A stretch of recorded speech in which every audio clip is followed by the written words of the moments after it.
Director அவர் வந்து ஒரு படத்தை எடுத்துகிட்டு மெய்யழகின்னு ஒரு படத்தை எடுத்துகிட்டு ரிலீஸ் பண்ண முடியாமல் இருந்தாங்க. அப்போ சார் தான் வந்து அந்த படத்தை அழகாக ரிலீஸ் பண்ணி கொடுத்தாங்க. இன்னொன்று நான் ஒன்று சொல்கிறேன், நான் நேராக பார்த்தது அவர்கிட்ட எப்படின்னா, அதாவது இப்போது Rajini sir Balachander sir phone பண்ணால் எந்திரிச்சு பேசுவார்ன்னு நீங்கள் கேள்விப்பட்டிருப்பீங்க. ஆனால் எங்ககிட்ட ஸ்கிரிப்ட் நரேட் பண்ணிட்டு இருப்பார், திடீர்னு எந்திரிப்பார். எந்திரிச்சா பார்த்தா விஜய் சார், சார் சொல்லுங்கள் சார், ஆமாம் சார், சரிங்க சார், அப்படியே போயிடுவாங்க. அதாவது அவர் மேலே அவ்வளோ ரெஸ்பெக்ட். நாங்களாம் பார்த்துட்டு அப்படி ஷாக் ஆகிருக்கோம். ஸோ உங்களுக்கு இந்த பட்டம் ரொம்ப தகுதியான பட்டம் தான். ரொம்ப தேங்க்ஸ் சார். நன்றி, வணக்கம். நல்லதொரு வாழ்த்துறை வழங்கிய மன்மதன் முருகன் அவர்களுக்கு மிக்க நன்றி. ஒரு விஷயம் வந்து இங்கே நம்ம பதிவு பண்ணணும். ஏன்னா அது வந்து இங்கே இருக்கக்கூடிய மீடியாக்கள் வெகுஜன மக்களிடம் அதை கொண்டு போய் சேர்க்கணும். அண்ணா வந்து 9ல் குரு அப்படின்ற ஒரு படத்தை டைரக்ட் பண்ணாங்க. பட் ப்ரொடியூஸ் அவர் பண்ணல. ப்ரொடியூசர் வந்து கொங்கு பெல்ட்டை சேர்ந்து சிவகுமார் அவர்கிட்ட தான் ப்ரொடியூஸ் பண்ணாங்க. அந்த படம் ஷூட்டிங்கில் வந்து நானும் அந்த படத்தில் நடிச்சிருந்தேன். ஒரு மெயின் ரோல் நடிச்சிருந்தேன். ஃபஸ்ட்லேருந்து லாஸ்ட் வரையும் வருவேன். அந்த படம் ஷூட்டிங்கில் என்ன ஒரு பிரமாதம் பார்த்தீங்கன்னா, அன்பு சார் சொன்ன மாதிரி தான். அன்பு சார் சொன்னது KS ரவிக்குமார் சார் மாதிரி படம் எடுக்கிறார் அண்ணன் அப்படின்னு சொன்னாங்க. ஆனால் வந்து அந்த இடத்துல நான் ஒரு 5 KS ரவிக்குமாரை பார்த்தேன். ஆமாம், நான் வந்து ஊடகவியாளர். நான் ஒரு 18 வருஷமாக லீடிங் சேனலில் ஒர்க் பண்ணுவேன். திடீர்னு என்னை கூப்பிட்டு நீ நடிக்கிற வாடா அப்படின்னாரு. போனால் அப்படியே அந்த ஷூட்டிங் ஸ்பாட்டு மாதிரியே தெரியல. ஏன்னா இதெல்லாம் கண்டிப்பாக ஊடகத்துக்கு கொண்டு போய் சேர்க்கணும் எல்லார்ட்டையும். அப்படியே பறக்குறாங்க கேமராமேன். செல்லதுரை அப்படியே டென்ஷன் ஆவார். என்ன இந்த ஷாட்டு முடிச்சு ஃபைனலில் டேக்குன்னு முடியல, அதுக்குள்ளேயே அடுத்த ஷாட்டுக்கிட்ட வரீங்க, எப்படி இதுன்னா அது அப்படி தான் கடன்னு வாங்க வாங்க வாங்க வாங்க என்ன இருக்கோ அதை வச்சு கடன்னு. இது எதுக்கு இங்கே பதிவு செய்ய விரும்புகிறேன்னா, ஒரு தயாரிப்பாளருக்கு தான் அந்த படத்திலேயே எவ்வளோ சீக்கிரம் முடியுன்ற வழி தெரியும். அந்த வழியை தெரிந்த தயாரிப்பாளர் இயக்குனர் ஆகிறப்ப தான் அந்த படம் மிகப்பெரிய வெற்றி அடையும். அந்த 9ல் குரு படமும் இன்றைக்கும் வந்து சன் டிவியில் போடுவாங்க, நீங்கள் பாருங்கள், KTVயில் போடுவாங்க, அதோட காமெடி கிளிப்ஸ் பாருவாங்க. இன்றைக்கி நினச்சாலும் சிரிச்சுக்கிட்டு இருப்போம். அதை நெரேட் பண்ண விதம் எனக்கு நல்ல ஞாபகம் இருக்குது. நாங்கள் ரெகுலராக சந்திக்கிற விளையாடுகிற பார்க்கில் காலங்காலத்தில் அந்த கதையை சொல்கிறாரு. அவர் சொல்ல அங்கே இருக்கிறவரெல்லாம் சிரிச்சுக்கிட்டே இருக்கிறோம் நாங்கள். அப்படியே அவர் நெரேட் பண்ணுறார். ஏன்னா இது வந்து அவர் வந்து அந்த 9ல் குருவில் தான் இயக்குனர் ஆனார். ஆனால் அதற்கு முன்னாடி வந்து ஒரு மேனேஜராகவும் PRO இருந்தாலும் ஒரு கதையை நேரேட் பண்ணுறதுக்கு ஒரு திறன் வேணும். ஒரு கதையை வந்து ஒருத்தருக்கு பிடித்த மாதிரி சொல்வதற்கு ஒரு மிகப்பெரிய ஒரு திறன் வேணும். அந்த திறன் மிகச்சரியாக இருந்தது. ஒரு பாயிண்ட்டையும் கிளீனாக சொல்லி அதற்கான டைலாகை சொல்லி, இன்னும் சொல்லப்போனால் 9ல் குருவில் பல சீன்கள் அன்றைக்கி சென்சார் போர்டால் கட் செய்யப்பட்டது. ஏன்னா அதில் மிகப்பெரிய ஒரு காமெடியில், அந்த ஷக்லா காமெடியில் நீங்கள் விழுந்து சிரிப்பீங்க. இவர் டைரக்ட் நாராயணமூர்த்தி நினைக்கிறேன். அவர் ஒரு காமெடி பண்ணியிருப்பார், ஒரு எலுமிச்சை பழத்தை வச்சு. அதெல்லாம் கட் பண்ணிட்டாங்க சென்சாரில்.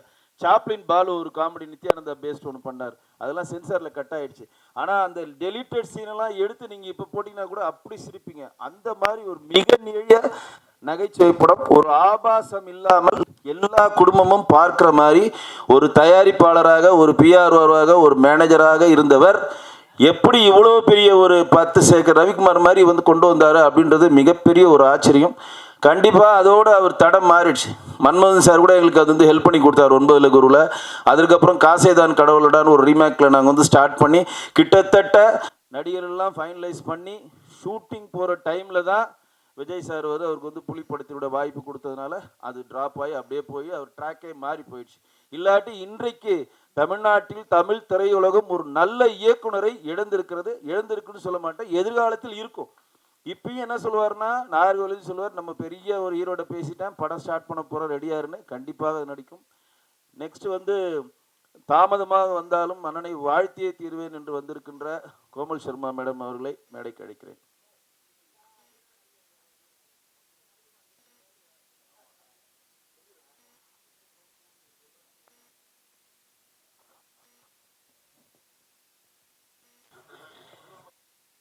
எல்லாருக்கும் மாலை வணக்கங்கள். இன்னைக்கு டாக்டரேட் பட்டம் வந்து PT செல்லகுமார் சாருக்கு வந்து கிடச்சிருக்கு. அது என்ன சொன்னாங்கன்னா, அவங்களுக்கு அது ஆனர் இல்லை, டாக்டரேட் பட்டத்துக்கு வந்து அது ஒரு ஆனர். ஏன்னா அது வந்து PT செல்லகுமார் சாருக்கு வந்து கிடச்சிருக்கு. ஸோ சார், நான் உங்களை வாழ்த்துறேன் அந்த விஷயத்துக்காக. இங்கே இங்கே வந்து மேடையில் உட்காந்துட்டு இருக்கிற எல்லா ஜாம்பவான்கள் நிறைய விஷயங்கள் அவங்கள நிறைய கிரேட் லெஜண்ட்ஸோட கம்பேர் பண்ணாங்க. பட் பிடி செல்வகுமார் சார் வந்து நீங்கள் யாரோடே வந்து கம்பேர் பண்ண முடியாது. ஏன்னா அப்படிப்பட்ட ஒரு ஆள் அவங்க. என்னென்னா நாங்கள் இண்டஸ்ட்ரியில் வரும்போது ஒரு எக்ஸாம்பிள் வந்து செட் பண்ணுவாங்க தெரியுமா. நம்ம பிறந்ததுக்கு முன்னாடி வந்து நிறைய லெஜண்ட்ஸ் வந்து இருந்திருப்பாங்க. ஸோ அவங்க எல்லாம் நம்ம பார்க்குறோம். லைவாக கூட நம்ம ஷூட் பண்ணிகிட்டு இருக்கும்போது பார்த்துட்ருப்போம். பட் செல்வகுமார் சாரை வந்து நாட் ஒன்லி நான் சினிமாவில் அவங்க லெஜெண்டாக இருக்காங்க, ரியல் லைஃப்பில் அவங்க ஒரு லெஜெண்டாக இருக்காங்க. அவங்கள நான் ரொம்ப பியூட்டிஃபுல்லாக எம்ஜிஆர் சார் கூட வந்து கம்பேர் பண்ணுவேன். என்னென்னா அவங்களோட இதயம் வந்து அவங்க ஹார்ட் வந்து எம்ஜிஆர் சார் மாதிரி, அண்ட் அவங்களோட பாடி வந்து இட்ஸ் லைக் பிடி செல்வகுமார் சார் மாதிரி. எம்ஜிஆர் சாரை வந்து நாங்கள் யாருமே வந்து பார்க்கல. பிகாஸ் நான் பிறக்கிறதுக்கு முன்னாடியே இன்னமும் நம்ம ஹார்ட்டில் வந்து அவங்க இருந்துகிட்டே இருக்காங்க, தலைவர் வந்து. பட் ஒருத்தங்க அந்த ஈக்குவலாக அவங்கள கம்பேர் பண்ண போனோன்னா ஐ திங்க் பிடி செல்வகுமார் சார் வந்து அப்படி இருப்பாங்க. அண்ட் சார் மற்ற யாருமே வந்து உங்களை கம்பேர் பண்ண முடியாது. மற்ற எந்த டைரக்டர் இருக்கட்டும், ப்ரொடியூசர் இருக்கட்டும், எந்த ஏன்னா இப்போ இருக்கிற பொலிட்டிக்கல் லீடரோட கூட நம்ம கம்பேர் பண்ண முடியாது. ஏன்னா அவ்வளோ rarest of rare person. I think நம்ம மட்டும் இல்லை, இன்றைக்கி 125 மூவிஸ் வந்து அவங்க ரிலீஸ் பண்ணியிருக்காங்க. ஸோ இண்டஸ்ட்ரிக்கு வந்து அது எவ்வளோ பெரிய ஒரு யூனோ சப்போர்ட்டாக இருக்க போகுது. ஸோ எப்போவுமே வந்து ஒரு மணி, பவர் இல்லை பொசிஷன்ஸ் ஒரு ஆளுக்கிட்ட எப்போவுமே இருந்ததுன்னா, ஒரு மனிதன்கிட்ட எப்போவுமே இருந்ததுன்னா, அது நான் மட்டும் யூஸ் பண்ணணும்னு மட்டும் வைக்காமல், நான் என்னோட பொசிஷனோ என்னோடய பவர் வந்து மற்றவங்களுக்கு வந்து அது உதவியாக இருக்கிற பர்சன் மட்டும் தான் ஒரு கிரேட் லீடராக வந்து இருக்க முடியும். ஸோ நாங்கள் நிறைய ஈவன் கொரோனா டைம் இருக்கட்டும், நிறைய கோவிட் டைமில் பார்க்கும்போது நிறைய பேருக்கு அவங்க உயிருக்கு கூட அவங்க பயப்படாமல் எவ்வளோ ஏழை பீப்புளுக்கு போயிட்டு அவங்க உதவி பண்ணியிருந்தாங்க. ஸோ சார் இந்த டாக்டரேட் பட்டம் வந்து டாக்டரேட் பட்டம் வாங்க மட்டும் இல்லை, டாக்டரேட் பட்டத்துக்கே நீங்கள் வந்து ஒரு அழகு சேர்த்துருக்கீங்க. ஸோ என்னோடய வாழ்த்துக்கள். உங்களை வாழ்த்துற அளவுக்கு எனக்கு அவ்வளோ எக்ஸ்பீரியன்ஸ் இல்லை சார். உங்களுக்கு நிறைய ஸ்ட்ரென்த்தும் நிறைய பலம் உங்களுக்கு இன்னும் கடவுள் வந்து கொடுக்கணும். So thank you so much. அருள் பெரும் ஜோதி அருள் பெரும் ஜோதி தனி பெரும் கருணை அருள் பெரும் ஜோதி எல்லா உயிர்களும் இன்புற்று வாழ்க வள்ளலார் மலரடி வாழ்க வாழ்க அருள் பெரும் ஜோதி ஆண்டவர் மலரடி வாழ்க வாழ்க. அனைவருக்கும் இனிமையான இந்த மாலை பொழுதில் இங்கே அமர்ந்திருக்கின்ற திரைப்பட உலகத்தின் சிகரங்களாக இருக்கின்ற அனைவருக்கும் என் வணக்கத்தை தெரிவித்து, அற்புதமாக நற்செய்திகளை மக்களுக்கு வழங்குகின்ற பத்திரிகையாளர்களை வணங்கி, இங்கு அமர்ந்திருக்கின்ற திரையுலகத்தினுடைய சான்றோர் பெருமக்களுக்கும் வணக்கத்தை தெரிவித்து, இது அற்புதமான ஒரு பொன்னாள் நன்னாள். வெற்றி மீது வெற்றி வந்து என்னை சேரும், அதை வாங்கி தந்த பெருமையெல்லாம் உன்னை சேரும் என்பார் ஒரு கவி. உலகத்தில் தனக்குன்னு வாழுகின்ற காலகட்டத்தில், இந்த கலியுகத்தில் தனக்காக வாழாமல் பிறருக்காக வாழ்ந்து கொண்டு இருப்பவர் உங்களில் ஒருத்தன் திரைப்பட உலகில் ஒருத்தனாக இருக்கின்ற ஐயா பிடி செல்வகுமார் ஐயா அவர்களை இந்த நேரத்தில் நான் வணங்கி, அடியன் நாகர்கோவில் கன்னியாகுமரி மாவட்டம். ஐயா அவர்கள் பேசும்போது சொன்னார்கள், கலப்பை மக்கள் இயக்கம்னா கொடி பறக்கும், அதர்றோம். கன்னியாகுமரி மாவட்டம் என்ன செய்யும்? சும்மா அதர்றோம். கல்வித்துறையில் தமிழக அரசு சார்பாக கல்வி சேவைக்காக அவர்களுக்கு நமது தமிழ்நாடு அரசு கல்வித்துறை அமைச்சர் அன்பில் பொய்யாமொழி மகேஷ் அவர்கள் திருக்கரங்களால் கல்விக்காகவே விருது வாங்கினவர். கைத்தட்டலாம்ல? உங்களுக்கு சொல்லித்தரேன். நீங்கள் எங்களை எல்லாரையும் நடிக்க வைப்பவர்கள், உங்களிடம் நான் கைத்தன்னு சொல்கிறேன். சாரி, மன்னிச்சிடுங்க. எங்கள் கன்னியாகுமரி மாவட்டத்தில் எந்த பக்கம் திரும்பினாலும், எந்த திசை திரும்பினாலும், எல்லா அரசு பள்ளிக்கூடங்களிலும் ஒரு கலையரங்கமோ இல்லை ஒரு பள்ளியோட வகுப்பை பார்த்தா அங்கு இதை கட்டி கொடுத்தவர் பிடி செல்வகுமார் என்ற முத்திரை பதிக்கப்பட்டிருக்கும்.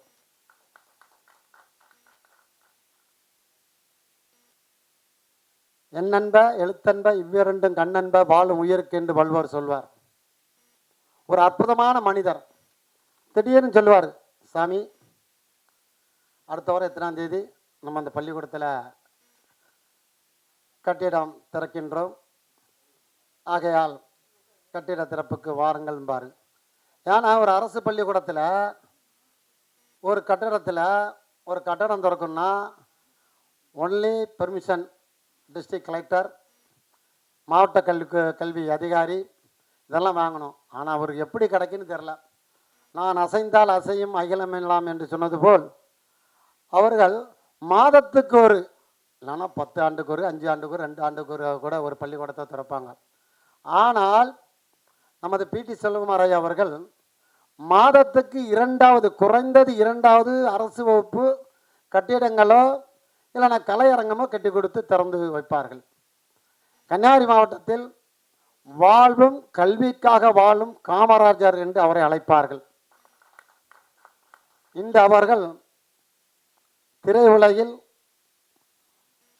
125 படங்களுக்கு தன்னை அர்ப்பணித்து உழைத்து வான்புகள் போற்றுகின்ற அளவிற்கு அவர்களுக்கு இன்னைக்கு குளோபல் யூனிவர்சிட்டி சார்பாக பிடி செல்வகுமார் ஐயா அவர்களுக்கு டாக்டர் பட்டம் வழங்கப்பட்டுள்ளது. நல்ல மனிதர். திரையுலகத்தில் நல்ல குணம் இருந்தால் தான் இத்தனை டைரக்டர்கள் வந்து இருப்பாங்க. இல்லைன்னு ஒரு சாதாரண மனிதனுக்கு ஒரு டாக்டர் பட்டம் வாயாஞ்சுன்னா வருவாங்களா? இருக்கிற எல்லாமே முத்திர பதித்த அக்மார் முக்கர பதித்த திரையுலகத்தினுடைய நட்சத்திரங்கள். அப்படிப்பட்ட நல்ல குணம் யாருக்கு இல்லைன்னு சொல்லவே மாட்டார். அவரை மாதிரி உழைக்க முடியாதுங்க, கண்டிப்பாக கஷ்டமாக உழைக்க முடியாது.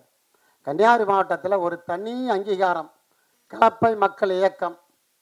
அது மட்டும் இல்லாமல் பொங்கல் தோறும் தை பிறந்தால் வழி பிறக்கும், பொங்கல் தோறும் சமத்துவ பொங்கல் என்ற ஒரு பொங்கலை அவர்கள் அற்புதமாக கிட்டத்தட்ட ஒரு 5000 பேர் பொங்கல் பானை வைத்து பொங்கல் போட்டு ராசஸ்தா காடுங்கிற கடப்புறத்தில் வைத்து சிறப்பாக நடத்தி கொண்டு இருப்பார்கள்.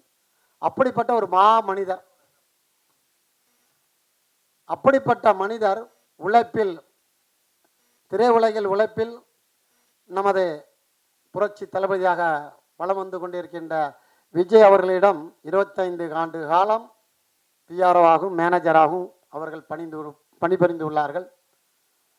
விசுவாசம், ஏன்னா ஒரு மனிதனுக்கு விசுவாசம் எப்பயுமே இருக்கும். நான் அவர் பார்த்தேன், ஸ்டேட்டஸில் பார்த்தேன். டாக்டர் பட்டம் வாங்கணும்னு பார்க்குறேன். விஜய் அவருடைய தகப்பனார் டைரக்டர் சந்திரசேகர் ஐயாட்ட கொடுத்து ஆசை வாங்கி கொண்டு இருக்கின்றார்கள். வந்த இடம், பிறந்த இடம், வந்த இடம், மறக்காதவன் மனிதன். அப்படிப்பட்ட ஒரு நல்ல குணம் படைத்தவர்கள். வேதமே பார்க்க மாட்டார். வள்ளலார் சொல்வார், எந்த உள்ளத்தில் இறைவன் இருக்கிறான், எந்த கட்டடத்தில் இறைவன் இருக்கிறான் என்று அழகா சொல்லுவார். எத்துணையும் பேரமுறாது எவ்வுயிரும் எம் உயிர் போல் எண்ணி உள்ளே ஒத்துரிமை உடையவரா எவர் ஓய்க்கின்றார் அவர் உள்ளந்தான் சுத்த சித்திருவா எம்பெருமான் நடன புரியுமென அறிந்தேன் அந்த வித்தகர்தம் அடி கேவல் புரிந்திட என் சிந்தை விளைந்ததாலே எவன் ஒருவன் உலக மக்களுக்காக வாழ்கிறானோ, பேதெல்லாம் வாழ்கிறானோ, ஜாதி சமயம் பார்க்காம வாழ்கிறானோ, அவனுடைய பேர் தான் வித்தகர் என்கிறார் வள்ளல் பெருமான். அப்படிப்பட்ட ஒரு வித்தகர் திறமை கொண்ட பிடி செல்வகுமார் அவர்கள் திரையுலகத்தில் பல சாதனைகள் படைத்தாலும் கல்வித்துறையில் சிறப்பாக சாதனை படைத்துக் கொண்டிருக்கின்றார்கள்.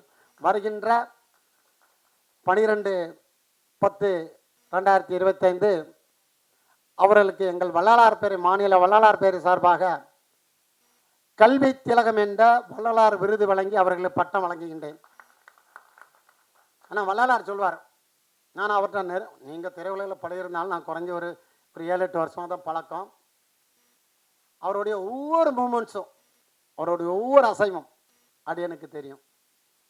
உலகினில் உயிருக்கு ஊறும் இடையூறெல்லாம் விலக நீ அடைந்து விளக்குக, சுத்த சன்மார்க்க சுகநிலை பெருக உத்தமனாக ஓங்குக என்றனை போற்றினின் பேரருள் போற்றினின் பெருஞ்சீர் ஆற்றலின் ஓங்கி அருள் பெருஞ்சது என்பார் வள்ளல் பெருமான். அப்படிப்பட்ட ஒரு உத்தமர். அவர் எத்தனை முறை என்னென்ன வர்ணித்தாலும் அவர்கள் அதுக்கு எல்லாத்தையுமே ஈடாவார்கள். ஆனால் வெற்றி மீது வெற்றி வந்து என்னை சேரும், அதை வாங்கி தந்த பெருமையெல்லாம் உன்னை சேரும் என்ற அந்த கவியை போல் அவர்கள் எத்தனை வெற்றிகள் வந்தாலும் ஒரு தலகணமோ ஒரு ஈகோவோ ஒன்றுமே சிம்பிளாக மக்களோடு மக்களாக கலந்து தொண்டாட்டுகின்றார்கள். ஆக எங்கள் கன்னியாகுமரி மாவட்டத்தில் நாங்கள் காமராஜர் கூட வாழாமல் இருந்தாலும் காமராஜர் குணம் படைத்த நற்பண்புகள் படைத்த ஐயா பிடி செல்வகுமார் கூட வாழ்வது அடியனுக்கு சிறப்பு என்ற நேரத்தில் சிறப்பாக கூறி வாழ்த்தி 2 நிமிஷம் தான் பேச சொன்னாங்க, எந்திரிச்சிட்டாரு. அப்போ இருன்னு அர்த்தம், இதுக்கு மேலே பேசக்கூடாது. பேசுறதுக்கு 1000 அர்த்தங்கள் உண்டு, வாழ்த்ததுக்கு நிறைய அர்த்தங்கள் உண்டு. ஐயா எனக்கு டைரக்டர் கேஆரும் ஃப்ரெண்டு தான், வீரபாண்டி எனக்கு ஃப்ரெண்டு. ஆகையால் நானும் எனக்கு சென்னையும் நான் ஒரு 10 வருஷமாக நான் இருந்தவன். ஆகையால் இப்படிப்பட்ட ஒரு அற்புதமான இடத்தில் அவரை வாழ்த்துவதற்கு எனக்கு வாய்ப்பு தந்த ஐயா அவர்களுக்கும், திரையில் உள்ள இயக்குனர் பெரும் சிகரங்கள் அனைவருக்கும், இங்கே கூடியிருக்கின்ற பத்திரிகையாளர் அனைவருக்கும் வணக்கத்தை கூறி மலர்கின்றேன். திருச்சிற்றம்பலம். சிவம். நல்லதொரு வாழ்த்துறை வழங்கிய சுவாமிஜி அவர்களுக்கு மிக்க நன்றி. பிடி செல்வகுமார் ஜி அவர்களை வாழ்த்த மியூசிக் டைரக்டர் தினா அவர்கள் வந்திருக்கிறார். அவருக்கு ஒரு மிகப்பெரிய ஒரு கைத்தட்டல் கொடுத்துருங்க. கில்டின் தலைவர், இயக்குனர், சண்டை பயிற்சி இயக்குனர் திரு ஜாக்குவார் தங்கம் சார் வந்திருக்காரு. அவருக்கு ஒரு மிகப்பெரிய ஒரு கைத்தட்டல் கொடுத்துருங்க. தமிழ்நாடு திரைப்பட சிறு முதலீட்டாளர் சங்கத்தினுடைய தலைவர் அன்பண்ணன் வந்திருக்கிறார். அவருக்கு ஒரு மிகப்பெரிய கைத்தட்டல் கொடுத்துருங்க. எல்லாருமே ஒரு ஷார்ட் பீரியடில் அண்ணன் சொன்னதுனால கொஞ்சம் தாமமாக தான் வந்துட்டுருக்காங்க. நிறைய பேர் வந்துட்டுருக்காங்க. அடுத்ததாக எல்லோரும் விரும்பப்படுகின்ற தமிழ்நாட்டில் இருக்கக்கூடிய பல பேர் இந்த மாதிரி ஒரு படம் எடுக்க முடியுமா, இந்த மாதிரி ஒரு சிந்தனை நோக்கி இந்த கதைக்களத்தை அமைக்க முடியுமா அப்படின்னு ஒரு சிந்தனை ஆற்றலை கிளறிவிட்ட சாமி அவர்களை மேடைக்கு அழைக்கிறேன்.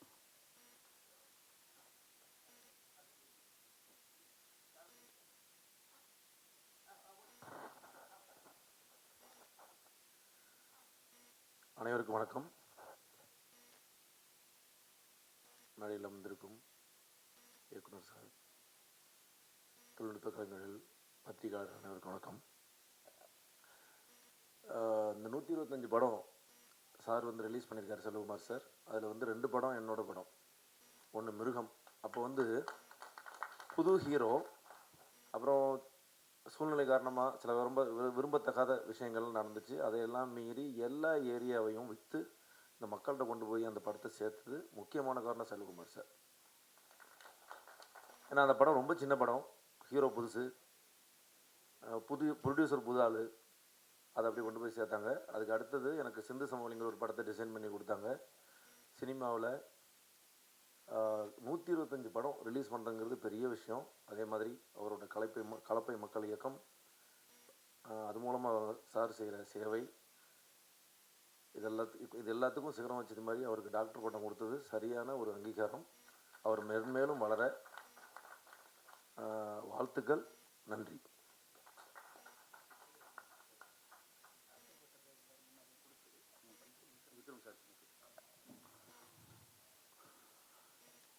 அடுத்த நிகழ்வாக நம்மளுடைய கலப்பை மக்கள் இயக்கத்தினுடைய தலைவர், நிறுவனர், திரைப்பட தயாரிப்பாளர் திரு பிடி செல்வகுமார் அவர்களுக்கு மதிப்புறும் முனைவர் ஹானரி கார்சான்னு சொல்லுகிற டாக்டர் பட்டம் காலையிலே வாங்கிட்டு மிகப்பெரிய லெவலில் பெரிய பெரிய சினிமா ஜாம்பவான்களிடம் நேரடியாக சென்று ஆசீர்வாதமும் பெற்று வந்திருக்கிறார். அந்த முனைவர் பட்டத்தினுடைய சர்டிஃபிகேட்டை மாண்புமிகு விக்ரமன் சார் பிடி செல்வகுமார் அவர்களிடம் வழங்குவார்கள்.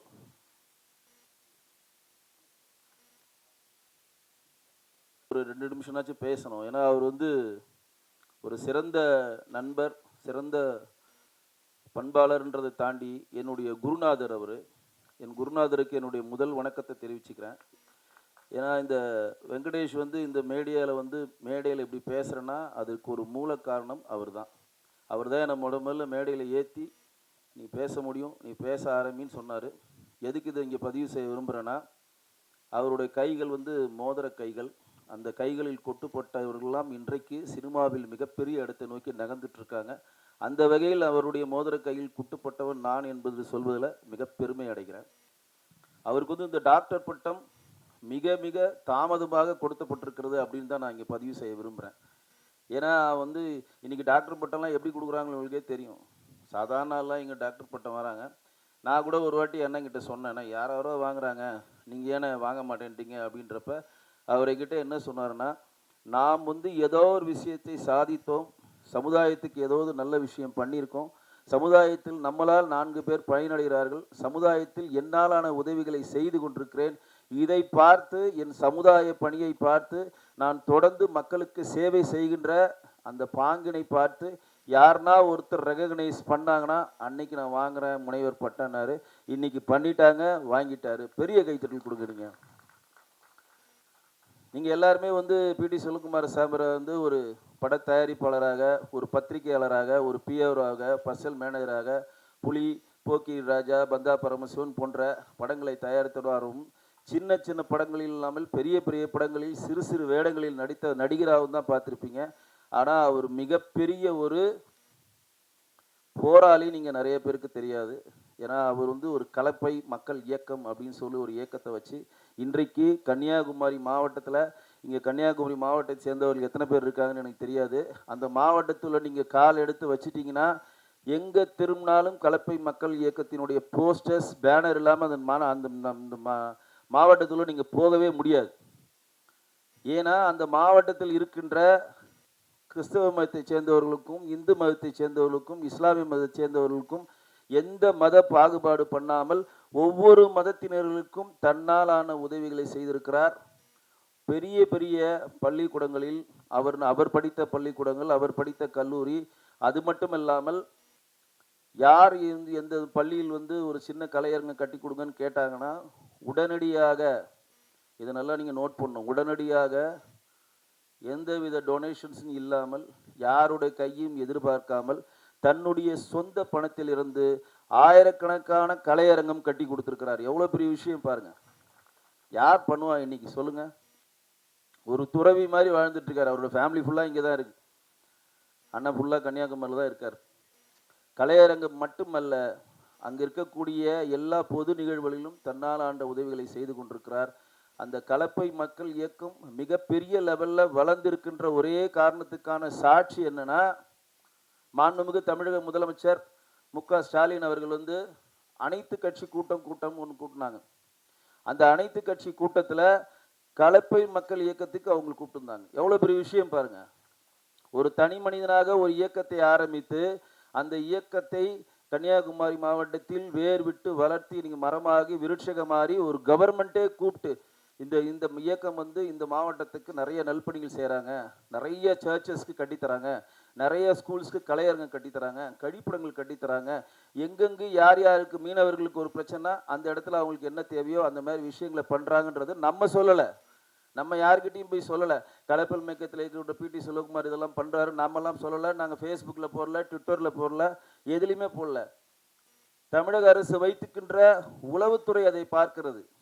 தமிழக அரசு வந்து மறைமுகமாக இவர்களை கண்காணிக்கிறது. யார் இவர் இந்த மாதிரி தொடர்ந்து பண்ணுறாங்களே, மக்கள் செல்வாக்கு இவருக்கு பெரிய கொண்டிருக்கிறது. அப்போ ஒரு அனைத்து கட்சி கூட்டம் நம்ம ஒன்று போடுறப்ப இந்த இயக்கத்தினுடைய ஒருங்கிணைப்பாளர், தலைவர், நிறுவனர் பிடி செல்வகுமார் அழைப்பு விட்டாங்க. அவரும் இங்கு சென்னை வந்து மாண்புமிகு முதலமைச்சர் மு.க. ஸ்டாலினுடன் இணைந்து அனைத்து கட்சி கூட்டத்தில் அவர் பங்கேற்றார். மிகப்பெரிய ஒரு சாதனை, ரொம்ப ஷார்ட் பீரியடில் யாருக்குமே கிடைக்காத ஒரு விஷயம். அப்போ வந்து சினிமாவில் தான் சம்பாதிச்ச பணத்தை, சினிமாவில் வந்து தான் ஈட்டிய பொருளை அந்த சினிமாவிலே இன்வெஸ்ட் பண்ணிக்கிட்டு சினிமா படம் எடுக்கிறவங்களும் ஒருத்தங்க இருப்பாங்க. ஆனால் தான் ஈட்டிய பணத்தை வைத்து சினிமா படமும் எடுத்து தான் வளர்த்து விட்ட சினிமாவுக்காக நாம் ஏதோ ஒரு நல்ல விஷயங்கள் பண்ணணும்னு சொல்லி 3-4 திரைப்படங்களை தயாரித்தது மட்டுமில்லாமல் இன்றைக்கு இவ்வளோ பத்திரிகையாளர், உதவியாளர் வந்திருக்கீங்கன்னா அதற்கு காரணம் என்னென்னா, படம் எடுக்கிறது இன்றைக்கி ஈஸி, உங்களுக்கு எல்லாருக்குமே தெரியும். நானும் ஒரு திரைப்பட தயாரிப்பாளர் தான். அது வெளியிடுறது ரொம்ப ரொம்ப கஷ்டம். படத்தை வந்து ஈஸியாக எல்லாருமே எடுத்துடுறாங்க. அது வெளியிடுற கஷ்டமாக இருக்கிற சிறு சிறு தயாரிப்பாளர்கள், அதுதான் இங்கே நீங்கள் நோட் பண்ணணும். ஒரு பெரிய கம்பெனி இன்றைக்கி விஜயவாணியில் தாமிரபரணி அவர் தான் பண்ணார், தெனாலி அவர் தான் பண்ணார், படையப்பா அவர் தான் பண்ணார். இப்போ எல்லாம் பட்டியலிட்டே சொல்லிட்டு போவேன். அவ்வளோ படங்கள் பண்ணியிருந்தாலும் சின்ன சின்ன படங்கள் யாருன்னா வந்து என் படத்தை ரிலீஸ் பண்ணி கொடுங்க, எனக்கு இதுக்கான கட்டமைப்பு எனக்கு தெரியலன்னு சொன்னால் அந்த சின்ன படங்களையும் வாங்கி அவர்களுக்கான பட்ஜெட்டில் தமிழ்நாடு ஃபுல்லாக அந்த படத்தை ரிலீஸ் பண்ணி கொடுத்து அதற்கான வியாபாரத்தை பண்ணி கொடுத்து அந்த தயாரிப்பாளரை எந்த விதத்தில் நஷ்டமில்லாமல் செல்வதனால தான் இன்றைக்கு அவருடைய பொருள் அவரை தேடி வந்து கொண்டிருக்கிறது. அந்த பொருளை வைத்து தான் அவர் நற்பணிகள் செஞ்சிட்ருக்கார். அப்போ வந்து நம்ம வந்து சினிமாவில் சம்பாரிச்சிட்டோம், செட்டில் ஆகிடுவோம், ஒரு தோட்டம் வாங்குவோம், ஒரு பில்டிங்கை வாங்குவோம், இல்லை நம்ம எதனா ஒரு 2 படத்தை எடுத்துகிட்டு நம்ம வேறு பொருளில் போக்கணும் என்று சொல்லாமல் இருந்த அந்த மாதிரி ஒரு போக்கில் போகாமல் நாம் வந்து என்னுடைய இப்போ கடன் வந்து பணி செய்து கிடப்பது என்ற மாதிரி கடவுள் எனக்கு பொருள் கொடுத்திருந்தாலும் அந்த பொருளை எனக்காக வாழ வைத்த நான் படித்த மாவட்டத்தில் இருக்கக்கூடிய நலிந்த பள்ளிகள், நான் படித்த மாவட்டத்தில் இருக்கக்கூடிய நலிந்த மக்கள், நான் கஷ்டப்படுறப்ப படிக்க முடியாமல் எவ்வளோ பேர் வந்து டிஸ்கன்டினியூ பண்ணியிருப்பாங்க. அந்த மாதிரி ஆட்கள் இவர்களை எல்லாம் பார்த்து அந்த மாவட்டத்திற்கு சென்று தான் வந்து சினிமாவில் பொது நிகழ்வுகளிலும் வெளியீட்டிலும் சம்பாதித்த பணத்தை இன்றைக்கு தன்னுடைய சொந்த பணத்தை வைத்து இன்றைக்கு பொதுவெளியில் மக்களிடம் கொண்டு போய் அந்த பணத்தை சேர்த்ததுனால தான் அவரை தேடி இன்றைக்கு முனைவர் பட்டம் வந்திருக்கிறது. அது மட்டுமல்லாமல் சிவந்தி ஆயத்தன் கல்லூரின்னு ஒன்று இருக்கிறது, இதில் நாகர்கோயில் இருக்குது, உங்களுக்கு தெரியுமான்னு தெரில. அந்த கல்லூரியில் இதுவரையும் வந்து வெளியிலிருந்து யாரும் போய் அந்த கல்லூரி எலெக்ஷனில் ஜெயிச்சு செக்ரட்டரி ஆனாங்கன்னா சரித்திரமே இல்லை. ஆனால் வந்து அவர் அந்த ஊரில் பிறந்தாலும் வளர்ந்தது, வாழ வைத்தது, கல்யாணம் பண்ணது, அவங்களுடைய பசங்களை வளர்த்தது எல்லாம் சென்னையாக இருந்தாலும் தன்னுடைய ஊர் பாசத்தில் அங்கே போய் இருந்து சிவந்தி ஆயத்தன் காலேஜில் எலெக்ஷனில் முதல் முறையாக நின்று அதிக ஓட்டு விசுவாசத்தில் வென்றெடுத்து வந்து அந்த காலேஜோட செக்ரட்டரியாக வந்திருக்கார். எவ்வளோ பெரிய விஷயம் பாருங்கள். எங்கே இருந்து போய் இங்கே அவர் வந்து பிஆர்ஓ யூனியனில் பொறுப்பில் இருக்கார், தமிழ்நாடு ப்ரொடியூசர் கவுன்சிலையும் தேர்தல்னு பொறுப்பில் இருந்தார். ஏன்னா இங்கேயே பிறந்து இங்கேயே வந்து வேலை செஞ்சார், இங்கேயே அவங்களுக்கு எல்லாருமே ஓட்டளிப்பாங்க, அதில் ஆச்சரியப்படுறதுக்கு ஒன்றும் கிடையாது. ஆனால் வந்து திடீர்னு ஒரு இடத்துக்கு ஒரு காலேஜில் போய் தன்னால் என்ற பயன்களை பண்ணி அந்த காலேஜில் அவர் செக்ரட்டரியாக தேர்ந்தெடுக்கப்பட்ட பிறகு ஒரு குக்கிராமத்தில் இசையமைப்பாளர் தீனா சார் அவர்களே வருக வருக என்று வரவேற்கிறேன். ஒரு குக்கிராமத்தில் அந்த நாகர்கோயில் இருக்கக்கூடிய அந்த சிவந்தி ஆயத்தன் காலேஜுக்கு தீனா சாரும் வந்திருந்தார். கிட்டத்தட்ட தமிழ்நாட்டில் இருந்து தமிழ் திரையுலகத்திலிருந்து 40லேருந்து 50 திரைக்கலைஞர்களை கொண்டு போய் அந்த குக்கிராமத்தில் மிகப்பெரிய ஒரு நடிகர்களை வைத்து ஒரு ஷோ பண்ணி பெரிய வெற்றிகரமான அந்த ஃபங்க்ஷன் பண்ணுவோன்னா ஒட்டுமொத்த கன்னியாகுமரி மாவட்டமே அன்றைக்கி திரும்பி பார்த்தது, ஒட்டுமொத்த தொலைக்காட்சி அங்கே குழும்பி இருந்தது, ஒட்டுமொத்த பத்திரிகையிலும் இந்த கிராமத்தில் இத்தினூண்டு காலேஜில் இத்தினூண்டு பாலிடெக்னிக்கில் இவ்வளோ நடிகர் யார் விஷால் சார்லேருந்து தேவயானி மேடம்லேருந்து காயத்ரி மேடம்லேருந்து நமிதா அவர்லேருந்து ரோகிணி மேடம்லேருந்து இமான் அண்ணாச்சிலேருந்து இன்னும் சொல்லிக்கிட்டே போகலாம். அத்தனை பேரையும் மேடையில் அலங்கரித்து அத்தனை பேரையும் மேடை ஏற்றி மிகப்பெரிய ஒரு ஸ்டார் நைட் பண்ணி வெற்றிகரமாக நடத்தி காட்டிய பிடி செல்வகுமார் அவர்களுக்கு மிகப்பெரிய ஒரு கைத்தட்டல் கொடுங்க. அண்ணன் அவர்கள் இன்றைக்கு வந்து டாக்டர் பட்டம் பெற்றிருக்கிறார். அண்ணன் அவர்களை வந்து விழாவின் நாயனாக மேடைக்கு அழைக்கிறேன். மிகப்பெரிய ஒரு கைத்தட்டல் கொடுங்க அவருக்கு.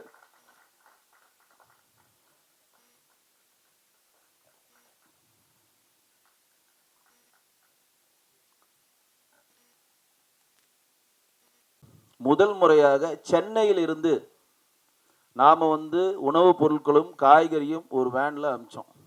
ஃபஸ்ட்டாக ஸ்டார்ட் பண்ணது பிரசாத் ஸ்டுடியோ வாசலில் பிடி செல்வகுமாருடைய கலப்பை இயக்கத்தை சேர்ந்த நாங்கள் தான் முதல்ல ஸ்டார்ட் பண்ணோம். ஃபஸ்ட்டு முறை ஸ்டார்ட் பண்ணுறப்ப அது மக்களிடம் போய் சேரலை.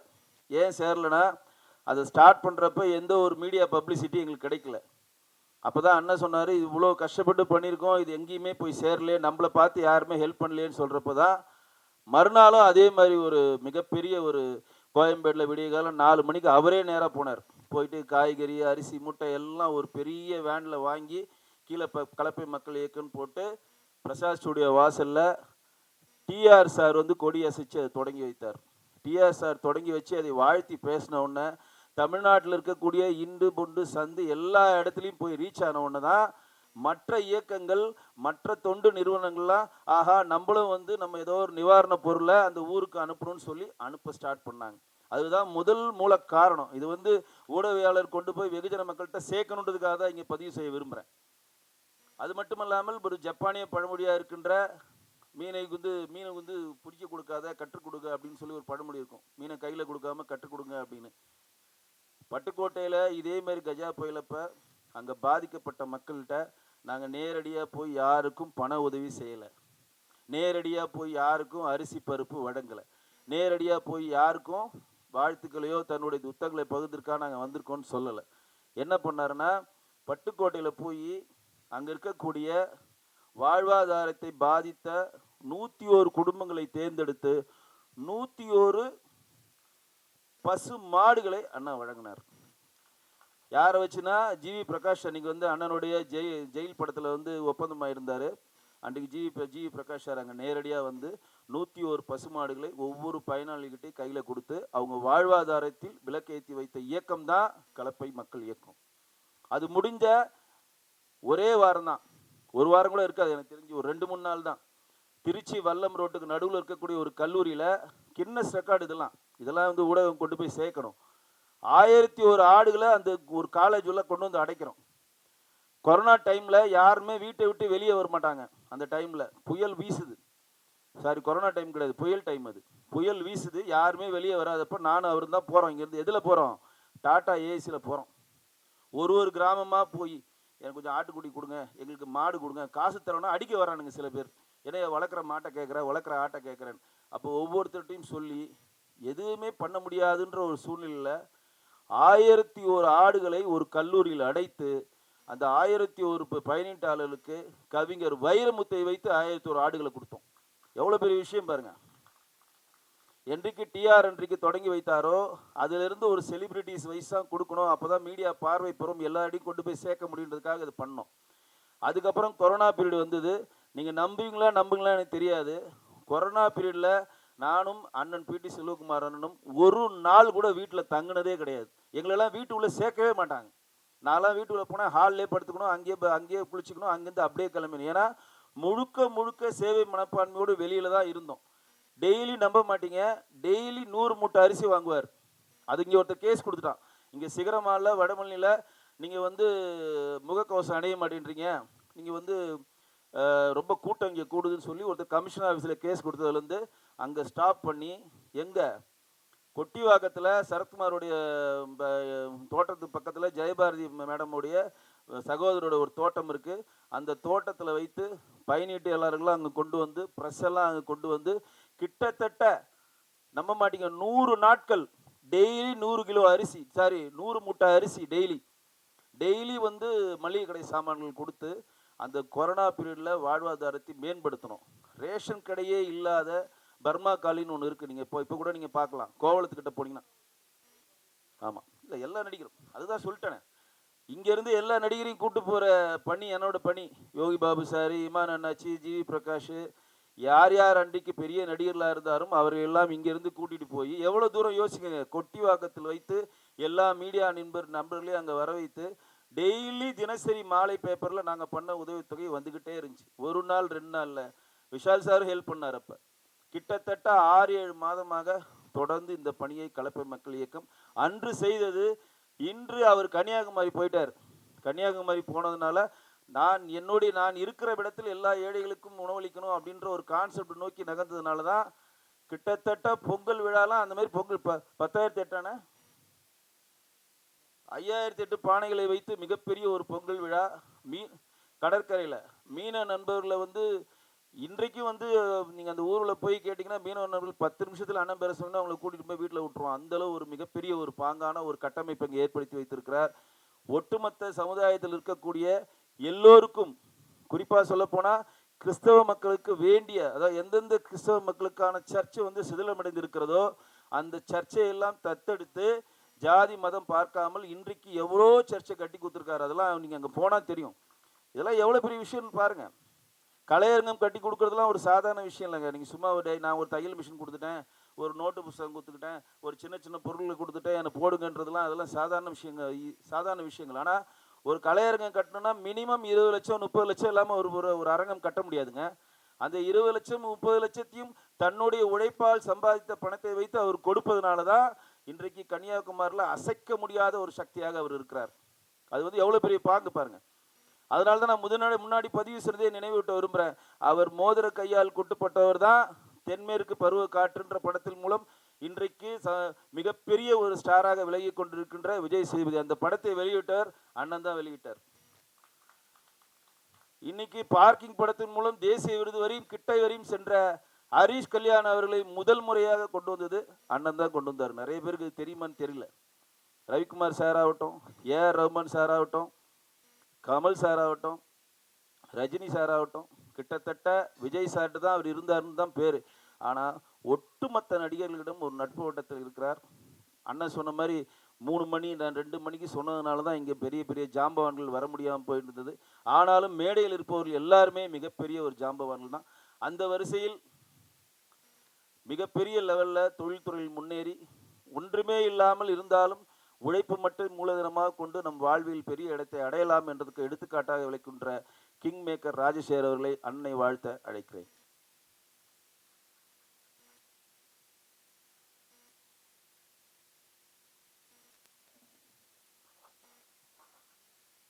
எல்லோருக்கும் வணக்கம். வணக்கம். நம்ம வீட்டுக்கு யாரோ ஒருத்தர் வந்து வணக்கம் சொன்னால் திருப்பி வணக்கம் சொன்னால் தான் அது பக்கத்து வீட்டிலேருந்து யாரும் வந்து சொல்ல மாட்டாங்க. ஏன்னா நம்ம வீட்டுக்கு வந்து ஒருத்தர் வணக்கம்னு சொல்கிறார், பக்கத்து வீட்டிலேருந்து யாரும் சொல்ல மாட்டாங்க, நம்ம தான் சொல்லணும். வணக்கம் புரிஞ்சுக்கிட்டா ரைட். நட்புக்கு இலக்கணமாக இப்போ பேசின நண்பர் வெங்கடேஷ் பக்கத்தில் உள்ளே வந்ததை அண்ணா இன்ட்ரோடியூஸ் பண்ணுறாரு. இவர் தான் ராஜசேகர் கிங் மேக்கர். அப்போ அவர் சொல்கிறாரு எழுத்த வீடு தான் அப்படிங்கிறது. நானும் ஒரு பக்கத்து வீடு எங்கே சந்திச்சுக்கிறோம் பாருங்க. இன்னைக்கு தான் காலையில் வந்து அவரை சந்திக்கிறதுக்கு ஒரு வாய்ப்பு கிடைச்சிது. உண்மையிலேயே நாங்கள் எழுத்த வீடாக இருந்தாலும் சந்திச்சுக்கிறது 6 மாதத்துக்கு ஒரு டைம் சந்திச்சுக்கிறதே பெரிய விஷயமா இருக்கும். சென்னையோடைய வாழ்க்கை அப்படி தான் இருக்குது. கிராமத்துலேருந்து நகரத்துக்கு எதுக்கு வர்றோம்னா வாழ்வாதாரம் மேம்படுன்னு நினச்சி வாழ்க்கையை எல்லாரும் அழிச்சிக்கிட்டு இருக்கோம். நகர வாழ்க்கை நரக வாழ்க்கை வாழ்ந்துக்கிட்டு இருக்கோம். ஏன்னா இந்த சென்னையோடைய வாழ்க்கை அப்படி இருக்குது. நட்புக்கு இலக்கணமாக சொல்கிறாரு பாருங்க. அவருடைய பெருமையை எப்படி சமுதாய அக்கறையோட, பணம் மட்டும் நம்ம நோக்கம் இல்லை, பணத்துக்கு அப்பாற்பட்டு மனிதநேயம் இருக்கணும். அந்த மனிதநேயம் அந்த மனிதர்கிட்ட இப்போ பேசியில் தான் கேள்விப்பட்டேன். பிரமிப்பாக இருக்குது. பணம் சம்பாதிக்கிறது எல்லாருமே சம்பாதிக்கலாம், ஆனால் அந்த சமுதாயத்துக்கு என்ன பண்ணுறோம் அப்படிங்கிறது ரொம்ப முக்கியம். உண்மையிலேயே பாராட்டக்கூடிய விஷயம். இவ்வளோ விஷயம் செய்கிற இந்த மனிதர் செஞ்சுருக்காருங்களே, ஆச்சரியமாக இருக்கு. ஹேண்ட்ஸ்அப் சார், நிச்சயமாக சார், ரியலி கிரேட்.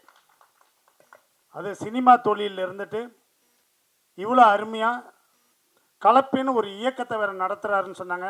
அதுவும் பெருமை. விவசாயத்துக்கு முக்கியத்துவம் கொடுக்கறதில்ல, அதுவும் அந்த கலப்பிங்கிற பேரை வச்சுருக்குது ஆச்சரியமாக இருக்குது.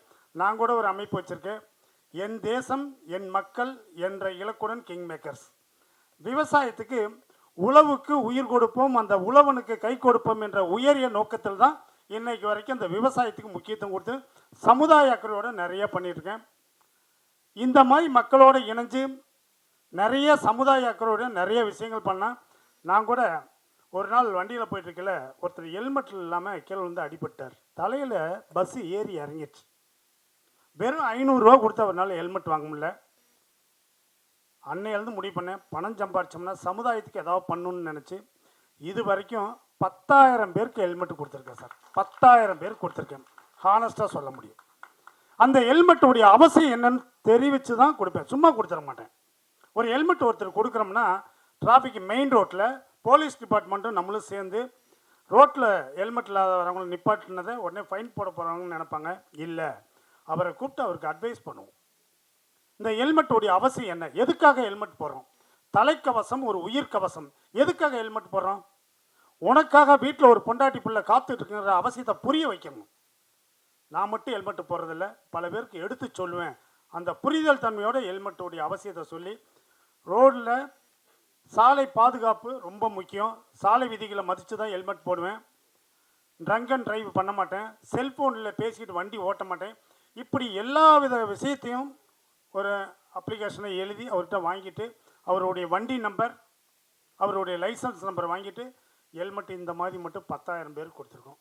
இந்த மாதிரி ஒரு அமைப்பில் நண்பர் இப்படி செய்கிறத பார்த்தா எனக்கு பிரமிப்பாக இருக்குது.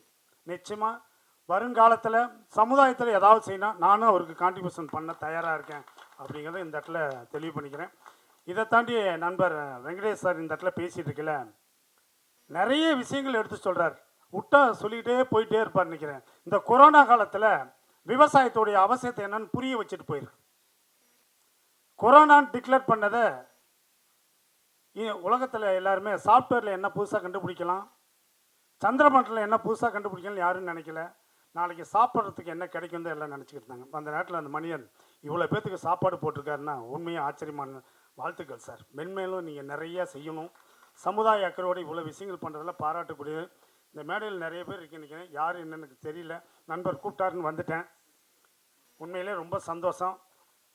எல்லாருக்கும் எல்லா விதமும் கிடைக்கணும். சமுதாயத்தில் எல்லாருமே உயர்ந்த இடத்துக்கு வரைக்கணும், சாதிக்க வேண்டும், சரித்திரம் படைக்க வேண்டும். இந்த சமுதாயத்தில் இவர் மாதிரி இன்னும் நேர உயர என்னுடைய வாழ்த்துக்கள் சார். நன்றி, வணக்கம். நல்லதொரு வாழ்த்துறை வழங்கிய இன்றைக்கு வந்து ப்ரெஸ்ஸு ஊடகவியல் நண்பர்களுக்கு யாருக்குன்னா ஹெல்மெட் தேவைன்னா கூட ராஜேஷ் சார் நம்பர் வாங்கிக்கோங்க. நான் நிஜமாக சொல்கிறேன், ஒன்றும் கிடையாது. யாருக்குன்னா ஹெல்மெட் தேவைன்னா அவர் நம்பர் வாங்கிக்கோங்க. கண்டிப்பாக உங்களுக்கான ஹெல்மெட்டை அவர் கொடுப்பார். அவர் பத்திரிகையாலும் ஊடகவியாளர் மேலே அவர் எவ்வளோ அன்பு வச்சுருக்காரு நான் நேரடியாக பார்த்தேன். அதுக்காக சொல்கிறேன். இங்கே யாருன்னா இல்லை அப்படின்னா அவருடைய உதவியாளர் கேபிசியாக வந்திருக்காரு, அவர்கிட்ட உங்கள் நம்பர் கொடுத்தீங்கன்னா கண்டிப்பாக அடுத்த விழா என்றைக்கு நடக்கிறதோ அன்றைக்கு இன்ஃபார்ம் பண்ணுவாங்க. உங்களுடைய ஹெல்மெட்டை நீங்கள் பெற்றுக்கொள்ளலாம். அடுத்து வந்து அண்ணன் பிடி செல்வகுமார் அவர்களுடைய அத்தை விமலா ராணி அவர்களை பேச அழைக்கிறேன்.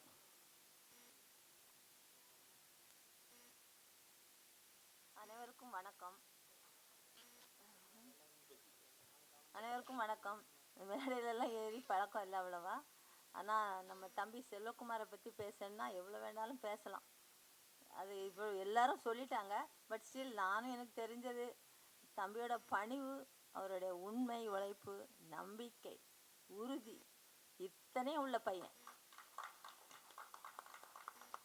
தம்பி வந்து ரொம்பவே அது சொல்லவே முடியாது, ரொம்ப நல்ல பையன். அந்த பையன் வந்து இன்னும் பெரிய பெரிய அவார்டெலாம் வாங்கி அவர் சொன்ன மாதிரி மேலும் மேலும் அவார்டு வாங்கணும், மேலும் மேலும் எல்லாருக்காகவும் உழைக்கணும், மக்களுக்காக உழைக்கணும், அவங்க வீட்டு மக்களுக்காகவும் மேலும் மேலும் உழைச்சி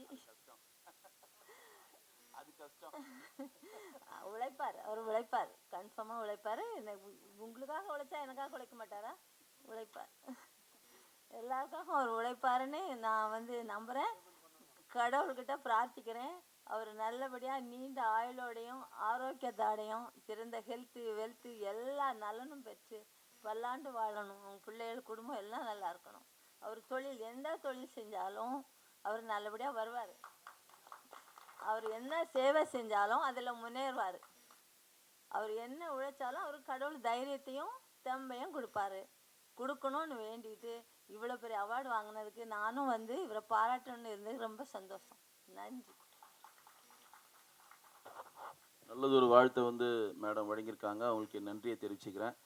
இது தொடர்ந்து கலப்பை மக்கள் இயக்கத்திலையும் கொரோனா பீரியட்லையும் மற்ற நிகழ்வுகளிலும் எங்களுக்கு உறுதுணையாக இருந்து கொண்டிருக்கின்ற நண்பர் கேபி சிவா அவர்களுக்கும் என்னுடைய நன்றியை தெரிவிச்சிருக்கேன். கீழே அமர்ந்திருக்காரு. அவரும் நம்மளுடைய கலப்பை மக்கத்தில் இயக்கிட்ட ஒரு நல்லதொரு பணியாளர் தான், தன்னலமற்ற ஒரு தொண்டாளர் அவர்.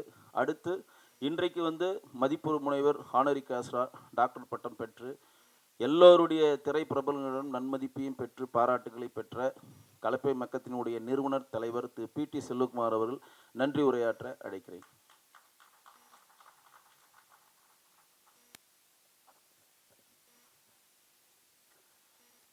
என்னுடைய ஒரு ஷார்ட் பீரியட் அழைப்பு தான்.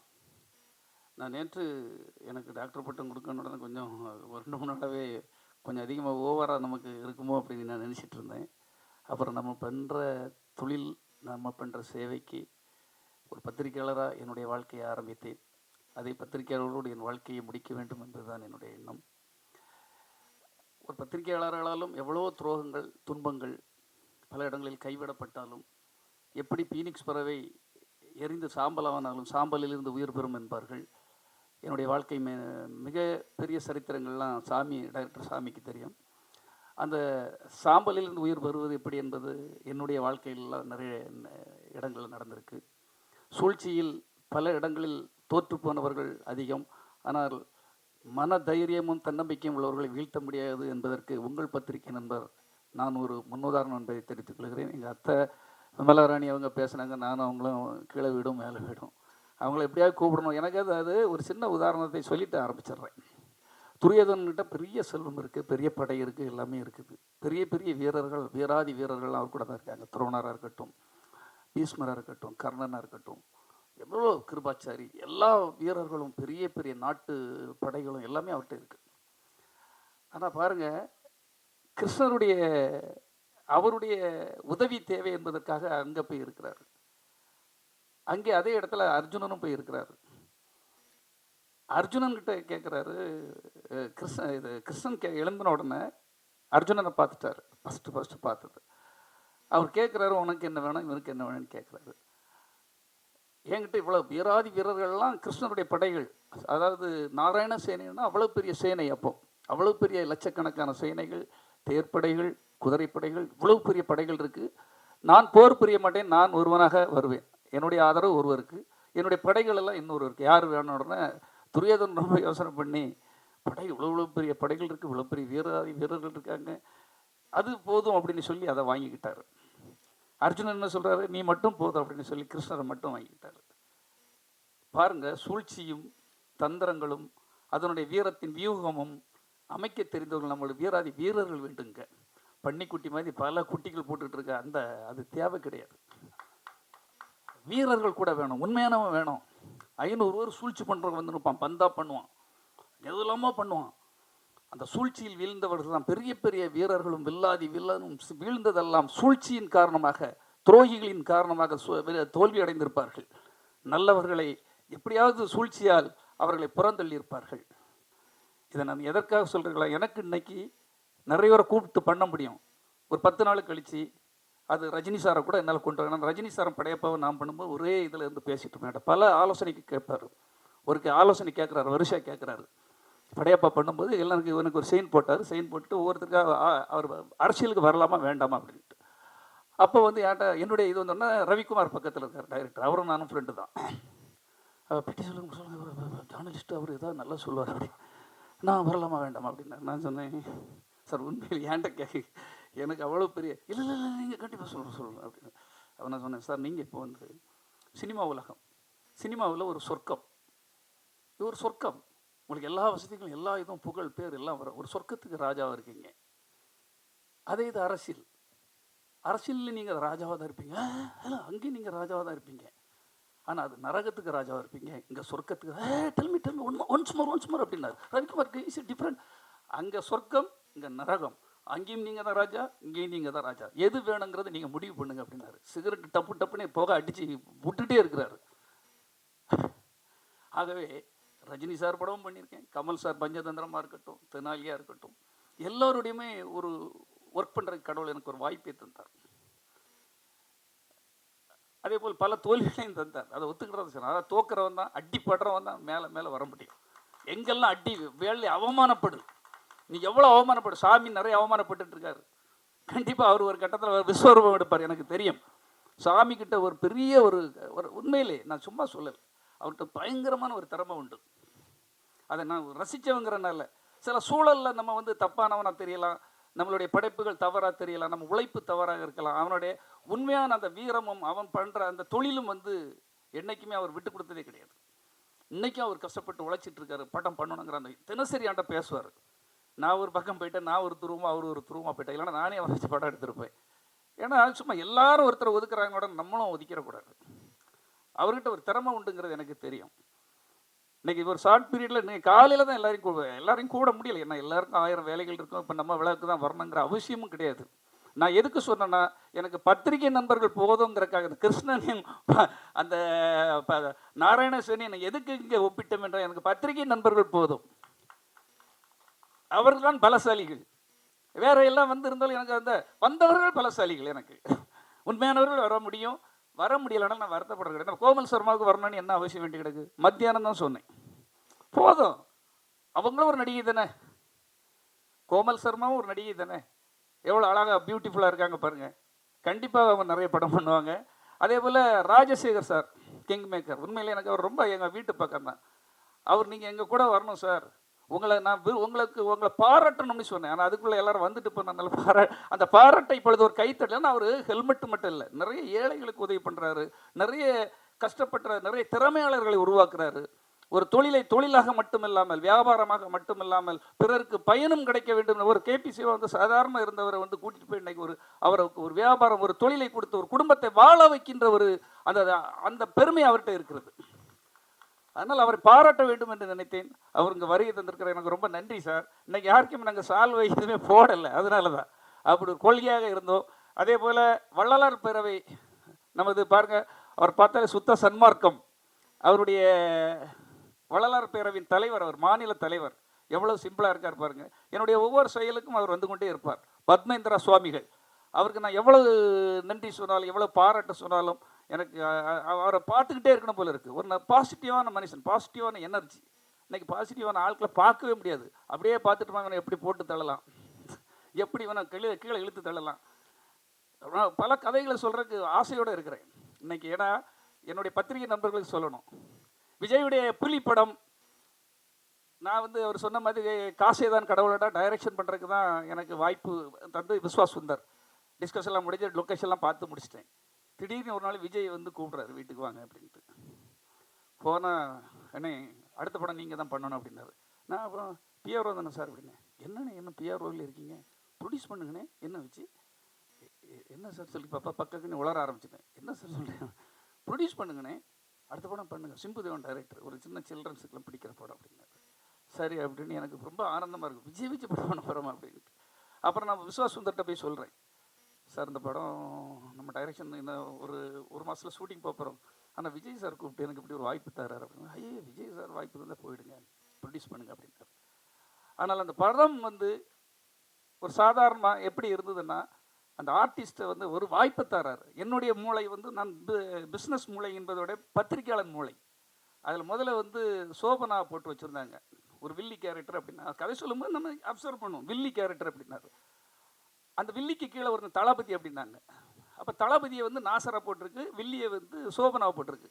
அவங்க பரதநாட்டியம் ஆடுறவங்ககிட்ட எப்படி ஒரு வில்லித்தனத்தை எதிர்பார்க்கணும், ஒரு ஃப்ரெஷ்ஷாக ஒரு ஆள் இருக்குமே, நல்லா இருக்குமே நான் சொல்கிறேன். அப்படி சொல்லி வரவழைக்கப்பட்டவர் தான் ஸ்ரீதேவி அவர்கள். ஸ்ரீதேவி அவர்களை மீண்டும் நம்ம இங்கே ஏன் கொண்டு வரக்கூடாது, ஒரு ஹிந்தி மார்க்கெட்டை உருவாக்கலாம், நம்ம ஏன் அவங்கள கொண்டு வரக்கூடாது, நான் தான் ஐடியா கொடுக்குறேன். நீங்கள் எப்படின்னு அவங்கள கூப்பிட்டு வந்து ரஜினிகாந்த் கேட்டே கூப்பிடலாம், நான் கூட்டிகிட்டு வரேன் சார். அதுதான் சாமர்த்தியம், சாதுரியம். அங்கே போய் பாம்பேயில் போய் இருந்தேன், மேடத்தை 3 நாள் போய் தனியாக போய் பார்த்தேன்.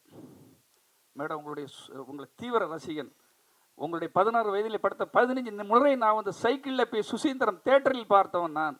அந்த மயில் என்கிற அழகை பற்றி அவங்கள பற்றி சொன்னதும் அவங்க அப்படியே மெல்ட் ஆகிட்டாங்க. கபூர் மை ஃபேன் அப்படிங்கிறாங்க. கபூர் யார், போனி கபூர்கிட்ட சொல்கிறாங்க.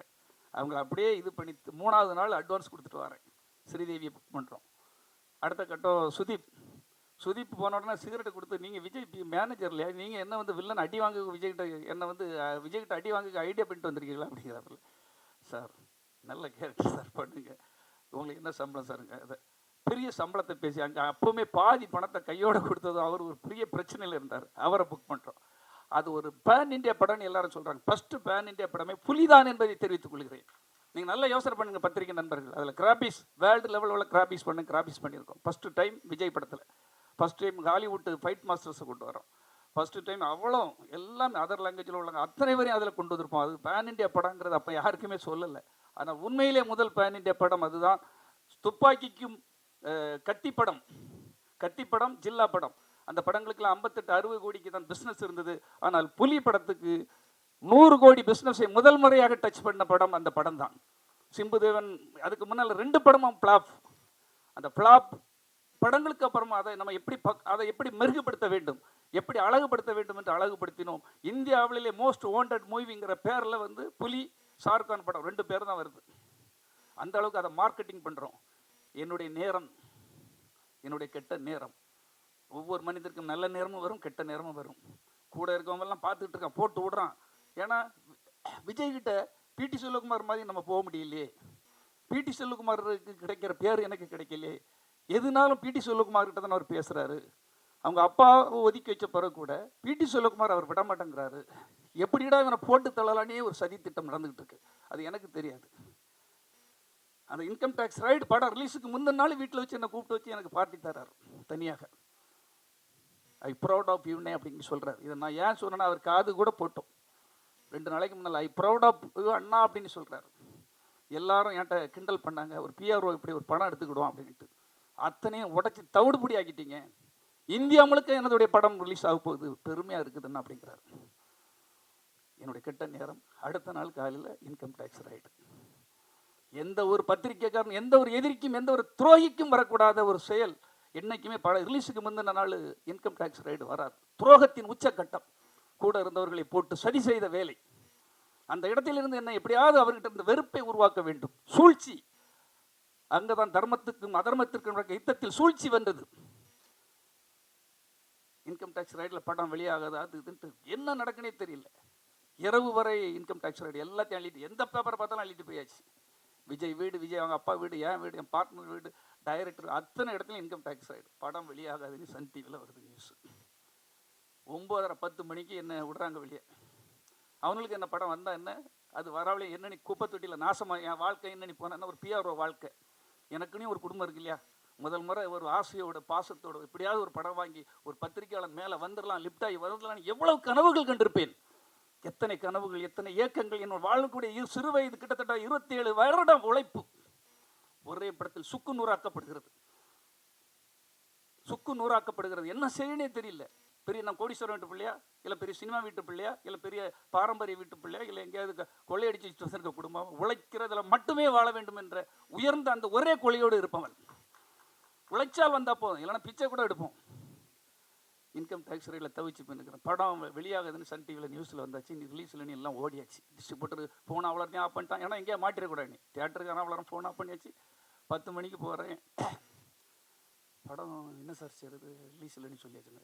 ஏன் படத்தை ரிலீஸ் இல்லைன்னு சொல்கிறது, யாருக்கிட்ட அங்கே உரிமை இருக்குன்னு, எவன்டா ரிலீஸ் இல்லைன்னு சொன்னது அப்படின்னு கேட்டேன். எடுத்த உடனே மிரண்டு பின்னுக்கான அவ்வளோ படம் நாளைக்கு ரிலீஸ். என் தலையை அடமான வச்சா என் சொத்து அவ்வளோத்தை பத்திரத்தை எடுத்துகிட்டு, என் ஊர் சொத்து நான் வாங்கினது வீடு அவ்வளோ பத்திரம் அங்கே இருக்குது. எங்கே டெபிசிட் என்ன பிரச்சனை வந்தாலும் படம் ரிலீஸ். என்னை நம்பி ஒரு பத்திரிகையாளனை நம்பி ஒரு பிஆர்ஓ நம்பி ஒருத்தன் படம் தந்திருக்கான். அவனை நான் ஏமாற்ற விரும்பலை. என் படம் ரிலீஸ். பல பிரச்சனைகளையும் சமாளிச்சு ஒவ்வொரு டிஸ்ட்ரிபியூட்டர் எங்கே இருக்கான், அவன் இங்கே இருக்கான் எல்லாம் ஆம்புலன்ஸில் வரான். ஒருத்தன் மாறு இடத்துல அல்லா கேரட்டில் வரான். ஒருத்தன் ஆம்புலன்ஸில் டெட் பாடி மாதிரி படுத்து கிடக்கான். அவன் தான் டிஸ்ட்ரிபியூட்டர். சார் அங்கே எல்லாம் ஓடிட்டாங்களா எல்லாம் போயிட்டு. இப்படி ஒரு படத்துக்கு ஸ்க்ரீன் பிளே பண்ணலாம். விடிய ஃபைனான்சியர் எங்கே இருக்கான்னு தெரியாது. ஃபைனான்சியர் வேற ஒரு ரூபத்தில் வந்து இருக்காரு. ஒரு தள்ளு வண்டியில் வராரு ஒருத்தர். தள்ளு வண்டியில் நைட்டு டீ கடை டீட்டு வராரு. பார்த்தா அவர் ஒரு பெரிய ஃபைனான்சியர். எல்லாம் குறைந்துக்கணும். நான் தான் பண்டாரி அப்படிங்கிறாரு. நான் தான் அந்த பழைய பண்டாரி. சார் டீ இங்கே வந்தால் பிடிச்சிட்டு போயிடுவாங்க பாப்பா, இன்கம் டேக்ஸ் ரைட் அங்கே நிற்கான அப்படிங்கிறாங்க. இந்த கதி ஒருத்தனுக்கு வரணுமா நினச்சி பாருங்க. 25-26 ஆண்டுகள் உழைத்த ஒரு ஹீரோ கிட்ட எப்படி ஒரு படம் ரிலீஸ் டைமில் எல்லாத்தையும் மீறி ரிலீஸ் பண்ணியாச்சு. 2-3 ஷோக்கு போகிறான். படம் அட்டர் பிளப்பான். புலி ஆமை வந்து பேசுதான், தவளை வந்து பேசுதான், ரசிகர்லாம் போட்டுட்டு ஓடுறாம. இப்படி ஒரு தகவல் வருது நமக்கு. கண்ணீரும் கவலையுமாக இருக்கிறேன். வேற ஒன்று விட்டாலும் சத்தியமாக சொல்கிறேன், சூசைட் தான் பண்ணுவோம். ஆனால் எனக்குள் அந்த விவேகானந்தர் எதற்கும் பயப்படாதே, துணிந்து நில், இடியே உளும், கடைசி நேரத்தில் கூட வாழ்க்கையில் எது வேணுமானாலும் மாறும். அந்த யுத்தம் எனக்குள் சென்று கொண்டிருக்கிறது. உண்மையில் நான் போக்கு கேசினே சொல்லிட்டாங்க. சுற்றி இருந்து வேடிக்கை பார்த்தோம். 5 நாளாக 10 நாளாக விஜய் கிட்ட என்ன பேசவே விடலை. அவர் அதாயிடும், இங்கே அப்படி போயிடும், அங்கே போயிடும், எதை வேணாலும் சொல்லலாம். என்ன செய்யணும், அந்த படத்துக்கு பிறகு அவருக்கு சம்பளம் டபுள் மடங்காகுது. சும்மாலாம் கிடையாது. அந்த படம் பிளாப்பு, அந்த படத்துக்கு பிரச்சனை. ஆனால் என்ன பேர் ஹீரோக்கு என்ன நடக்குது, என்ன படத்தில் 25 கோடினா அந்த அடுத்த படத்தில் வந்து 45 கோடிக்கு தானு புக் பண்ணுறாரு. ஏன்னா பிஸ்னஸ் மார்க்கெட்டை உயர்த்துகிறேன். அந்த சாதுரியம் இன்னைக்கும் எனக்குங்க இதை எழுதப்படாத உண்மை. ஆனால் நாம் துரோகிகளாக, தோல்வியடைந்தவனாக, அவமானப்பட்டவனாக நம்மளை ஒதுக்க பார்க்கிறார்கள். ஒதுக்கிவிட பல ரகசியங்களை சொல்ல முடியாது. இது எதற்காக சொல்கிறேன், பத்திரிகை நண்பர்களுக்கு நான் சொல்ல வேண்டும். நான் பத்திரிகையாளனாக ஒரு பிஆர்ஓவாக வாழ்ந்தவன். அந்த என்னுடைய வேதனையை இப்பொழுதுதான் சொல்ல முடியும். நான் செத்த பிறகு இனி யார் அதை சொல்லுவா? என்னுடைய காதைகள், என்னுடைய இது எல்லாமே இன்னைக்கு என்ன பயில்வான் அண்ணன் வந்திருக்கிறார், பாம்பல்ல எதோ பார்த்துட்டு இருக்கிறாரு. எல்லாருக்குமே மேக்சிமம் தெரியும். எல்லோருமே போராடி தான் வந்திருக்காங்க. எல்லாருக்கும் கஷ்டம் இருக்குது. ஆனால் என்னுடைய கஷ்டம் வந்து மிகப்பெரிய சவால்கள். அதெல்லாம் தாண்டி எதற்காக இப்படி சொல்கிறேன்னா, கடைசி நேரத்தில் ஒரு சின்ன விஷயத்தோடு நான் என்ன விஷயத்தை முடிச்சுக்கிடுறேன். இன்னைக்கு வந்து ரஷ்யாவில் ஒரு பெரிய கமாண்டராக இருந்தவர் அந்த நாட்டுக்கு வாரார், ரஷ்யாவுக்கு. அவர் லீவ் போட்டு வாராரு. அந்த கிராமத்தில் வந்து குண்டை தூக்கி போட்டுறாங்க. கொத்து கொத்தாக பிணங்களை அள்ளி அந்த வண்டியில் ஏற்றி கொண்டு போகும்போது அந்த இராணுவ வீரன் வாரான், பார்க்குறான். அவன் வாங்கி கொடுத்த ஒரு காலணி, அவனுடைய மனைவிக்கு அங்கே அந்த ஒரு பெண்ணுக்கு அவர் வாங்கி கொடுத்த காலணி அந்த காலில் இருக்குது. பார்த்துட்டு அதிர்ச்சி ஆகிறாரு. இராணுவ வீரன் மனைவியை பார்க்க, குடும்பத்தை பார்க்க வருகிறவனுக்கு அதிர்ச்சி. நேரே வீட்டுக்கு ஓடுறான். அந்த காலணி இல்லை. திரும்ப நம்ம மனைவியெல்லாம் என்று திரும்ப ஓடி வந்த அந்த பெண்ணை எடுத்து எல்லாத்தையும் தள்ளி விட்டு அந்த பெண்ணை இழுக்கிறான். எடுத்து வெளியே பார்த்தா என் மனைவி என்று கதறுகிறான். அந்த பெண் இதுக்கு வர துடித்து எழுதுகிறாள். உயிர் இருக்கிறது அந்த பெண்ணை. உடனே ஆஸ்பத்திரி கொண்டு அந்த பெண்ணை பழைக்க வச்சாச்சு. கடைசி நேரத்தில் எப்படி நடக்க, பிணம் என்று எரிக்க போகிற நேரத்தில் அந்த பெண் பிழைத்து விடுகிறார். 2 குழந்தை பிறக்கிறது அந்த இராணுவ வீரனுக்கும் அந்த பெண்ணுக்கும். அந்த 2 குழந்தைகளில் ஒருத்தன் யார் என்று தெரியுமா? இன்னைக்கு இந்த தேசத்தை கலக்கி கொண்டிருக்கின்ற புடின் என்றால் உங்களுக்கு தெரியுமா? ரஷ்ய அதிபர் புடின் தான் அந்த குழந்தை. கடைசி சாவில் கூட, உயிர் போகும் நிலையில் கூட எதுவும் மாறும் என்பதற்கு நான் அதை கற்றுக்கொண்டவன், அதை அனுபவித்தவன். பாருங்க, செத்த ஒரு பெண் எரிக்கப்பட்டிருப்பாள். அந்த பெண் உயிர் பெற்று திரும்ப குழந்தை பெற்று அந்த குழந்தை இன்று ரஷ்யாவை ஆண்டு கொண்டிருக்கிறது என்றால் நம்ப முடிகிறதா? இது உண்மை. ஆகவே அன்பானவர்களே, எதுவும் நடக்கும், எதுவும் கடந்து போகும், எல்லாம் நன்மைக்கு நடக்கும். சினிமாவில் நான் நிறைய வரை உருவாக்கி விட்டுருக்கிறேன். விஜய் ஆண்டனிக்கு தெரியும். அதே போல் விஜய் சேதுபதி, பல ஹீரோக்களை, ஜீவா மேனேஜராக, பிஆர்ஓவாக பலருக்கும் ஒரு அச்சய பாத்திரம் என்று சொல்வார் என்னை ஆர்பி சௌத்ரி அவர்கள். எங்கே போனாலும் உனக்கு அப்படி ஒரு உன்னுடைய ராசி அப்படி என்பார்கள். ஆனால் நான் தான் வீழ்ந்து விட்டேன். ஆனால் வீழ்ச்சி அப்படி அல்ல, வேறொரு ரூபத்தில் இந்த கலக்குபை மக்கள் இயக்கம் என்று கன்னியாகுமரியில் அந்த இடத்துல எந்த கோட்டைக்குள்ளே நுழைய முடியாத செக் போஸ்ட் போடுற அளவுக்கு போட்டு வைக்கிற அளவுக்கு இந்த 5 ஆண்டுகளில் பண்ணி வச்சுருக்கேன். நீங்கள் அங்கே வந்து பார்த்தா தெரியும் உங்களுக்கு. இதை நான் பெருமைக்காகவோ ஆனதுக்காக சொல்ல. உழைப்பு என்னைக்கும் நம்மளை தோற்கடிக்காது. பொறாமை தோற்கடிக்கும், ஆணவம் தோற்கடிக்கும், கோபம் தோற்கடிக்கும், பொய் சொல்வது கோபத்தோ நம்மளை தோற்கடித்து விடும். உண்மையும் உழைப்பும் எந்த காலத்திலையும் நம்மை தோற்கடிக்காது என்பதை மட்டும் தெரிவித்துக் கொள்கிறேன். அதுக்கு நானே உதாரணம். டாக்டர் பட்டம் கூட எப்படி வேணாலும் பெற்று, டாக்டர் பட்டத்துக்காக சொல்லலை, மக்களின் மனதிற்குள் சென்றிருக்கிறேன். எங்கள் மாமாவுக்கு தெரியும், இங்கே இருக்கிற என் நண்பர்களுக்கு விகேக்கு தெரியும். வெங்கடேஷ் வந்து என் கூட தான் இருக்கிறான். கலப்பை மக்களுக்கு மூலமாக எந்த நன்மை செய்தாலும் அவனுக்கு தெரியும். அதே போல் இன்னைக்கு விமலா மாமி இங்கே வரைக்கும் தந்திருக்காங்க. டைரக்டர் சாமி அவர்கள், கோமல் சர்மா அவர்கள், அன்பு அண்ணை அவர் ஆஃபீஸில் உண்மையிலே அதுக்கு பிறகு எனக்கு பெரிய ஒரு மாற்றம் தான். எடுத்த உடனே எடுத்துக்கிடுங்கன்னு அங்கே ஒரு அப்பா ரெஸ்டாரண்ட் பண்ணி தொடங்கினேன். அந்த ரெஸ்டாரண்ட் நல்லா தான் போச்சு. ஆனால் எல்லாரையும் வச்சு வேலை பண்ண முடியல. எந்த தொழிலுக்கும் தயங்காதவன். அங்கே அப்போவுமே ஒரு ஹோட்டலில் தொடங்கினேன். அதுக்கு அவர் தான் எனக்கு இது அந்த கட்டடத்தை தந்தார். அவருக்கு நன்றி சொல்ல கடமைப்பட்டிருக்கிறேன். அதே போல் முருகன் வந்து ரொம்ப அவர் பார்க்குறது ஒரு சீரியஸான மன்மதன் படம் எடுத்துட்டாங்கன்னு நினைக்காதீங்க. நாங்கள் இந்த காமெடி சீன் எதாவது எடுக்கணும்னா முருகனை தான் கூப்பிடுவேன். எங்கே இருந்தாவது அழகாக எடுத்துகிட்டு வந்து அப்படியே பூ மாதிரி வந்து ஒரு படத்தை பார்த்து அழகாக சீன்ஸ், இங்கிலீஷ் படத்தை நல்லா பார்ப்பார். நல்ல சீன்ஸ் அழகாக சொல்லுவார். அதுவும் கதை கேட்ட சீன் சொல்லுவார்.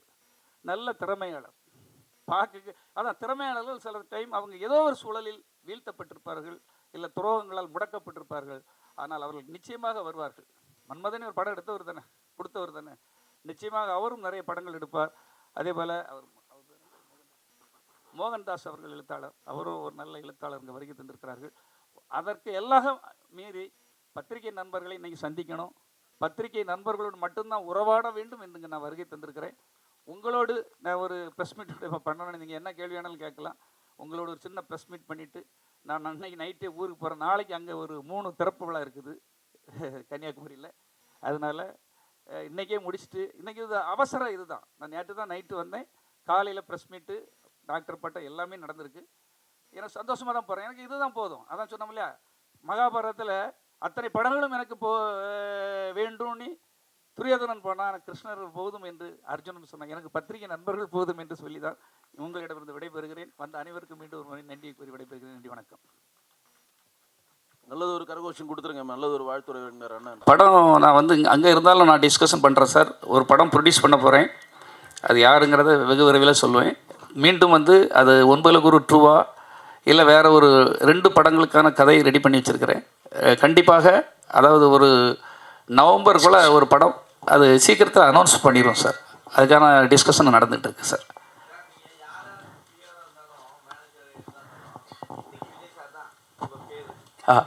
விஜய் சார் தான். ஆமாம், மாநாடு சமீபத்தில் நடந்து முடிஞ்சிருக்கு. ஆமாம். ஸோ கலப்பை ஏற்கனவே தேர்தலில் நின்றுச்சு. ஆமாம், ஆட்சியில் பங்கு வர சொல்லியிருக்காரு. கலப்பை கேட்குமா? அதான் நான் சொல்கிறேன்ல சார், இன்றைக்கி சூழ்ச்சியும் துரோகங்களும் கலியுகத்தில் சூழ்ச்சியும் துரோகம் தான் அதிகமாக இருக்கும் சார். அதாவது ஒரு ஊசிக்குள்ளே கிருஷ்ணர் கிட்ட வேலை பார்த்தவர் கடைசியில் இறக்குற தடவையில் கிருஷ்ணர் இருக்கிற தடவையில் அவர் கூட இருந்த மெய்காப்பாளன் கேட்டிருக்கான், எனக்கு உனக்கு என்ன வேணும்னு கேட்டிருக்காரு கிருஷ்ணர். ஒரு பாயிண்ட்டு தான், என்ன வேணும்னு கேட்டிருக்கான உடனே எனக்கு எதுவும் வேண்டாம், கலியுகம் எப்படி இருக்கான்னு கேட்டிருக்காரு. அதுக்கு அவர் ஒரு பாயிண்ட் மட்டும் சொல்லியிருக்காரு, ஊசிக்குள்ளே யானை போயிடும் ஆனால் நூல் போகாது அப்படின்னு சொல்லியிருக்காரு. அது என்னென்னா, எவ்வளவு கெட்ட சக்திகள், எவ்வளவு துரோகங்கள், தப்பு பண்ணுறவங்கெல்லாம் அந்த தப்பான செயல்கள்லாம் காதுக்குள்ளே அழகாக வந்துடும். ஆனால் நல்லது பண்ணுறத இப்போ நான் கலப்பை மக்களுக்கு மூலமாக 40 பள்ளிக்கூடங்கள், அரசு பள்ளிகள், 40 கலையரங்கங்கள் கட்டி கொடுத்துருக்கேன். அது எந்த அளவுக்கு வெளியே தெரியும்? ஆனால் சாதாரண ஒரு நடிகர்களோ ஒரு நடிகையோ எங்கேயோ போய் நின்று 2 நோட்டை கொடுத்து அதை பண்ணிட்டாங்க இதை பண்ணிட்டாங்க, அத்தனையிலும் தலைப்புச் செய்திகளாகும். அவர் சொன்னது எவ்வளவு புரியுதுங்கிறவங்களுக்கு தெரியும். இன்றைக்கி நல்லவங்க வல்லவர்கள் ஏதாவது செய்யலான்னா அதுக்கு பேக்ரவுண்டு தேவை இருக்குது, கட்சிகள்னு தேவை இருக்குது, பெரிய கோரி முதலாளிகள் 100 கோடி 1000 கோடி வச்சுருக்கவங்க, நடிகர்கள், அடுக்குமொழி பேசுகிறவங்க, இப்படி பல தேவைப்படுது. என்ன மாதிரி கலப்பை மக்களுக்கு எப்படி சார் சேர்ப்பாங்க? செல்வகுமார் சார், விஜய் சாரோடைய ஆரம்பகால வளர்ச்சிக்கு நீங்கள் தான் கூட இருந்தீங்க. ஆமாம், அவரோட ரசிகர் மன்றத்தை நீங்கள் அவ்வளோ கஷ்டப்பட்டு வளர்த்தீங்க. நீங்களும் சரி அவங்க அப்பாவும் சரி. இன்றைக்கி அவ்வளோ பெரிய அரசியல் கட்சி பண்ணும்போது நீங்களும் கூட இல்லை, அவங்க அப்பாவும் அந்த அரசியல் கட்சியில் இல்லை. உங்கள் 2 பேரையும் பிரித்தது யார், என்ன காரணம்? அதான் ரொம்ப நாளமாக இன்டைரக்டாக தான் சொல்லிகிட்டு இருக்கேன். கொஞ்சம் டைரெக்டாக சொல்லுங்களேன். சதிகள் தான் வெற்றி பெறும். அதான் பல இடங்களில் சதிகள் வெற்றி பெறும் சார், சூழ்ச்சிகள் வெற்றி பெறும். இப்போ அவங்க அப்பா அவருக்கு யார் இருக்கா சொல்லுங்கள்? சந்திரசேகருக்கு யார் இருக்கா? அவர் பையனை தவிர இன்னொரு பொண்ணு இருந்தால் கூட பரவாயில்ல, ஏதோ அவங்க கொடுத்தா அந்த பிரிவினைகள் வரக்கு வாய்ப்புகள் இருக்குது. ராமதாஸ் ஃபேமிலியில் நடக்கிற மாதிரி. சந்திரசேகருக்கு என்ன பிரச்சனை? யாருமே இல்லை அவரை தவிர. ஆனால் அவர் இன்னைக்கு நெருங்க முடியாமல் இருக்குன்னா எப்படி ஒரு வளையம் அமைக்கப்பட்டிருக்கிறதுங்கிறது பத்திரிகையாளர் உங்களால் யூகிக்க முடியாதா? அப்போ நான் எப்படி, நானும் ஒரு கிள்ளைக்கிற மாதிரி உங்களை மாதிரி ஒரு ஆள், என்னுடைய சாமர்த்தியத்தாலும் சாதுரியத்தாலும் நான் அவ்வளோ ஈஸியாக அவ்வளோ அடங்கி போகிற ஆள் கிடையாது. அது மட்டும் உண்மை. நீங்கள் பாருங்கள், மிகப்பெரிய சக்திகள் செய்யாததெல்லாம் என்னுடைய காலத்துக்கு பிறகு அது பேசப்படும். அத்தனை கல்வெட்டுகள் அங்கே இருக்கிறது. அதுக்காக தான் நான் உயிரை கொடுத்து போராடிக்கிட்டு இருக்கேன். தர்மம் வெல்லுமா, நியாயம் வெல்லுமா, இல்லை துரோகங்கள் வெல்லுமா, கவர்ச்சி வெல்லுமா என்பது கடவுள் சொல்லட்டும். கடவுள்கிட்ட, பத்திரிகையாளர்கிட்ட, உங்கள்கிட்ட ஒப்படைச்சிடுறேன். என்ன சார் இந்த சூழ்ச்சிகள் இருக்குல்ல சார் உங்களுக்கு அப்படி இருக்குது, இப்படி இருக்கா, அது அப்படி இங்கே அப்படின்னு இப்படி ஒரு இதெல்லாம் இருக்கும்போது அது வருங்கிறத நம்ம எப்படி சொல்கிறது? காலங்கள் அதான் நல்லவர்கள், அதாவது நல்லவர்கள் கூட போய் சேரணும் சார், நல்லது சொல்லவங்க வேணும் சார். இப்போ நான் உதாரணத்துக்கு கேட்குறேன் சார், இவ்வளோக்குள்ளே நீங்கள் கேட்குறனால, கன்னியாகுமரி மாவட்டம், திருநெல்வேலி மாவட்டத்தில் என்னுடைய ஆளுமை சக்தியில் ஒரு தனிநபராக, அதாவது பெரிய கட்சியிலேருந்து எல்லாம் செய்திருக்கலாம், தனிநபராக இன்றைக்கி அவ்வளவு ஒரு பெரிய ஒரு படைகளையோ பெரிய ஒரு சக்தியையோ பெரிய நடுநிலையாளர்களை ஈர்ந்து வச்சிருக்கிறேன். அந்த என்னுடைய ஒரு செல்வாக்கு எந்த எம்ஜிஆர் எப்படி எதிரியாக இருந்தாலும் கூட இழுத்துக்கிடுவார், கலைஞர் எப்படி சாதுரியம், எதிரியாக இருந்தாலும் அவங்க கட்சிக்கு பலம் வேண்டும். ஒவ்வொரு மாவட்டத்தில் அங்கே காவலன் மாதிரி, ஊர் காவலன் மாதிரி வேணும். அப்போ ஏன் என் பேர் அங்கே அடிபடாமல் இருக்குது? நான் கேட்குறேன், உங்ககிட்டே கேள்வி கேட்குறேன், நீங்களே எழுதுங்க, நீங்கள் தான் சொல்லணும். இப்போ ஒவ்வொரு ஊருத்துக்கும் அந்த இடத்துல வெற்றி பெறணுங்கிறது தானே ஒரு தலைவருக்கு எண்ணமாக இருக்கும். ஒரு சிஎம் ஆகணும்னா எல்லா இடத்துலையும் போய் ஜெயிக்கணும். அப்போ கன்னியாகுமரி மாவட்டத்தை பொறுத்த மட்டும் திருநெல்வேலி மாவட்ட எல்கைகள் எல்லாம் என்னுடைய செயல்களும் திட்டங்களும் அங்கே மிகப்பெரிய அளவில் கொண்டு சேர்த்துருக்கேன். வெறுமனே அவர் அப்படி பண்ணிடுவார், இப்படி பண்ணிடுவார், வந்தால் பண்ணுவாருங்கல்ல, செய்து காட்டியாச்சு. எந்த ஒரு அரசியல் பின்னணியும் இல்லாமல், படைபலமும் இல்லாமல் செய்து காமிச்சாச்சு.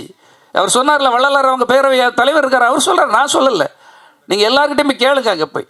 அப்போ என்ன மாதிரி ஒருத்தரை பயன்படுத்தணும் பிற கட்சிகள்லாம் விரும்புகிறாங்க. உங்களுக்கு ஒன்றும் புரிஞ்சுக்கிடுங்க, நான் யார்கிட்டையுமே பிடி கொடுக்கல. என் தலைவன், நான் வாழ்க்கையை ஒருத்தனுக்காக வாழ்ந்தேன், அவனுக்காகவே தியாகம் செய்தேன், அவருக்காகவே பார்த்துக்கிட்டு இருக்கிறேன். எல்லாத்தையும் கொடுக்கக்கூடாதுன்னு சொல்லல. ஏன் இப்போ எல்லாத்தையும் தேடி போகிறீங்க இல்லையா? நான் இப்போ கேட்குறேன் சார், தமிழா பாண்டியன் எழுதுறாரு, பத்திரிகையில் பேசுகிறாரு. பிடி செல்வகுமார்ங்கிறவர் இருக்கும்போது தான் நம்பர் 1ல் அவர் வந்தார். ஏஆர் ரஹ்மான் நம்பர் 1ல் வந்தார். விஜய் ஆண்டனி பெரிய ஹீரோ ஆனார். விஜய் சேதுபதி ஹீரோ ஆனார். பிடி செல்வகுமார் இருந்தார். வியூகம் வகுப்பதில் பிடி செல்வகுமாரோட பெரிய ஆளாக அவர் பிரசாந்த் கிஷோர்.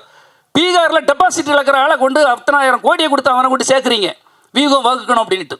இந்த ஊரில் என் மண்ணின் புவியியல் அமைப்பு, கட்டமைப்பு, பேச்சாளர், எழுத்தாளர், பத்திரிகையாளர் என்னை விட அவர் சொல்கிறார் 10 மடங்கு சமம் அப்படின்னு. நீங்கள் வேணால் எல்லாம் பேட்டிகளில் இருக்க அதை வேணால் பாருங்கள். பிரசாந்த் கிஷோரோட 10 மடங்கு வீராதி வீரன், திறமையாளன் பிடி செல்வகுமார்னு பேசியிருக்காரு. உங்களுக்கு அது தெரியும் சார். செல்வகுமார் சார், அதே மேடையில் தான் அவர் சொல்லியிருக்காரு, திமுகவையும் பாஜகவையும் நாங்கள் வந்து எதிர்க்கிறோம் அப்படின்னு சொல்லிட்டு. டிவிகே விஜயை வந்து கலப்பை மக்கள் எதிர்க்குமோ ஒரு வேளை எலெக்ஷனில், தேர்தலில்? இல்லை, நான் எதிர்க்கணிலாம் சொல்லலை சார். என்ன சார், எனக்கும் ஒரு தன்மானம் இருக்கலாம் சார். உங்களை சேர்க்கவே இல்லைன்ட்டாங்க, அப்போ ஆப்போசிட் தானே ஆகுவீங்க. அது காலத்தின் கட்டாயம் தான். நான் இன்னைக்கு வர நான் இதுக்கு இல்லை, என் தலைவன், நான் அவரை நேசிக்கிறேன். விஜயை வந்து நான் வளர்த்து விட்டவனை எப்படி சார் நான் வந்து அவரை குறை சொல்லுவேன்? நான் அவரை வளர்த்து விட்டோம் சார். வீட்டுக்குள்ளே சாப்பிட்டவங்க, ஒரே குடும்பத்திலேருந்து குடும்பத்தை கடைசி வரை பிரிக்காமல் இருந்தவன். நான் இருக்கிறத ஏதாவது நெகட்டிவான நியூஸ் வந்ததா சொல்லுங்க பார்ப்போம். ஏன்னா அவர் மேடையிலேயே அதிமுக இல்லை, காணாமல் போயிடுச்சுன்னு சொல்லியிருக்காரு. அதிமுக தொண்டர்கள் வந்து இதுக்கு தான் ஓட்டு போட போகிறாங்க அப்படின்ற மறைமுகமாக வாங்க அப்படின்னு கூப்பிட்றாரு. ஸோ அப்படி இருக்கும்போது கலப்பை மக்கள் வந்து ஒருவேளை உள்ள சேர்க்கலை அப்படின்னா எதிர்த்து நிற்குமா? விஜயை பற்றி கிழிக்குமா தேர்தலில்? சார், தேர்தலில் வந்து இன்றைக்கி வரை நான் முடிவு எடுக்க முடியாத சூழலில் தான் இருக்கேன். தேர்தல் நிற்காமல் கூட போகலாம், ஆனால் கண்டிப்பாக நான் நிற்பேன். ஏன்னா என்னுடைய மக்கள் அனைவரும், அதாவது நீ வந்து அதிகாரம் இல்லாமல் இவ்வளவு செய்கிற, நீ அதிகாரத்துக்கு வந்தால் பிடி செல்வகுமார் என்ன செய்வார், அவருடைய ஆளுமை என்ன அப்படின்னு அந்த மக்கள் பேச ஆரம்பிச்சிருக்காங்க. நம்மளை கண்டிப்பாக வரணும்னு எல்லாரும் விரும்புகிறாங்க. ஆனால் நான் வாரேன், என்னையும் சேர்த்துடுங்க. ஏன்னா விஜய் சாரை பற்றி உங்களுக்கு தெரியும், அவருடைய வளர்ச்சிக்கும் அவருடைய அந்த ஏற்றத்துக்கு நான் ஒரு காரணமாக இருந்தது. என்னுடைய முதல் தளபதி அவர் தானே சொல்லி சந்திரசேகரும் பேசியிருக்காங்க, விஜயும் பேசியிருக்காங்க. எல்லா மேடைகளும் உங்களுக்கு தெரியும், 9 மேடையில் முதல் எல்லா மேடைகளிலும் பேசியிருக்காங்க.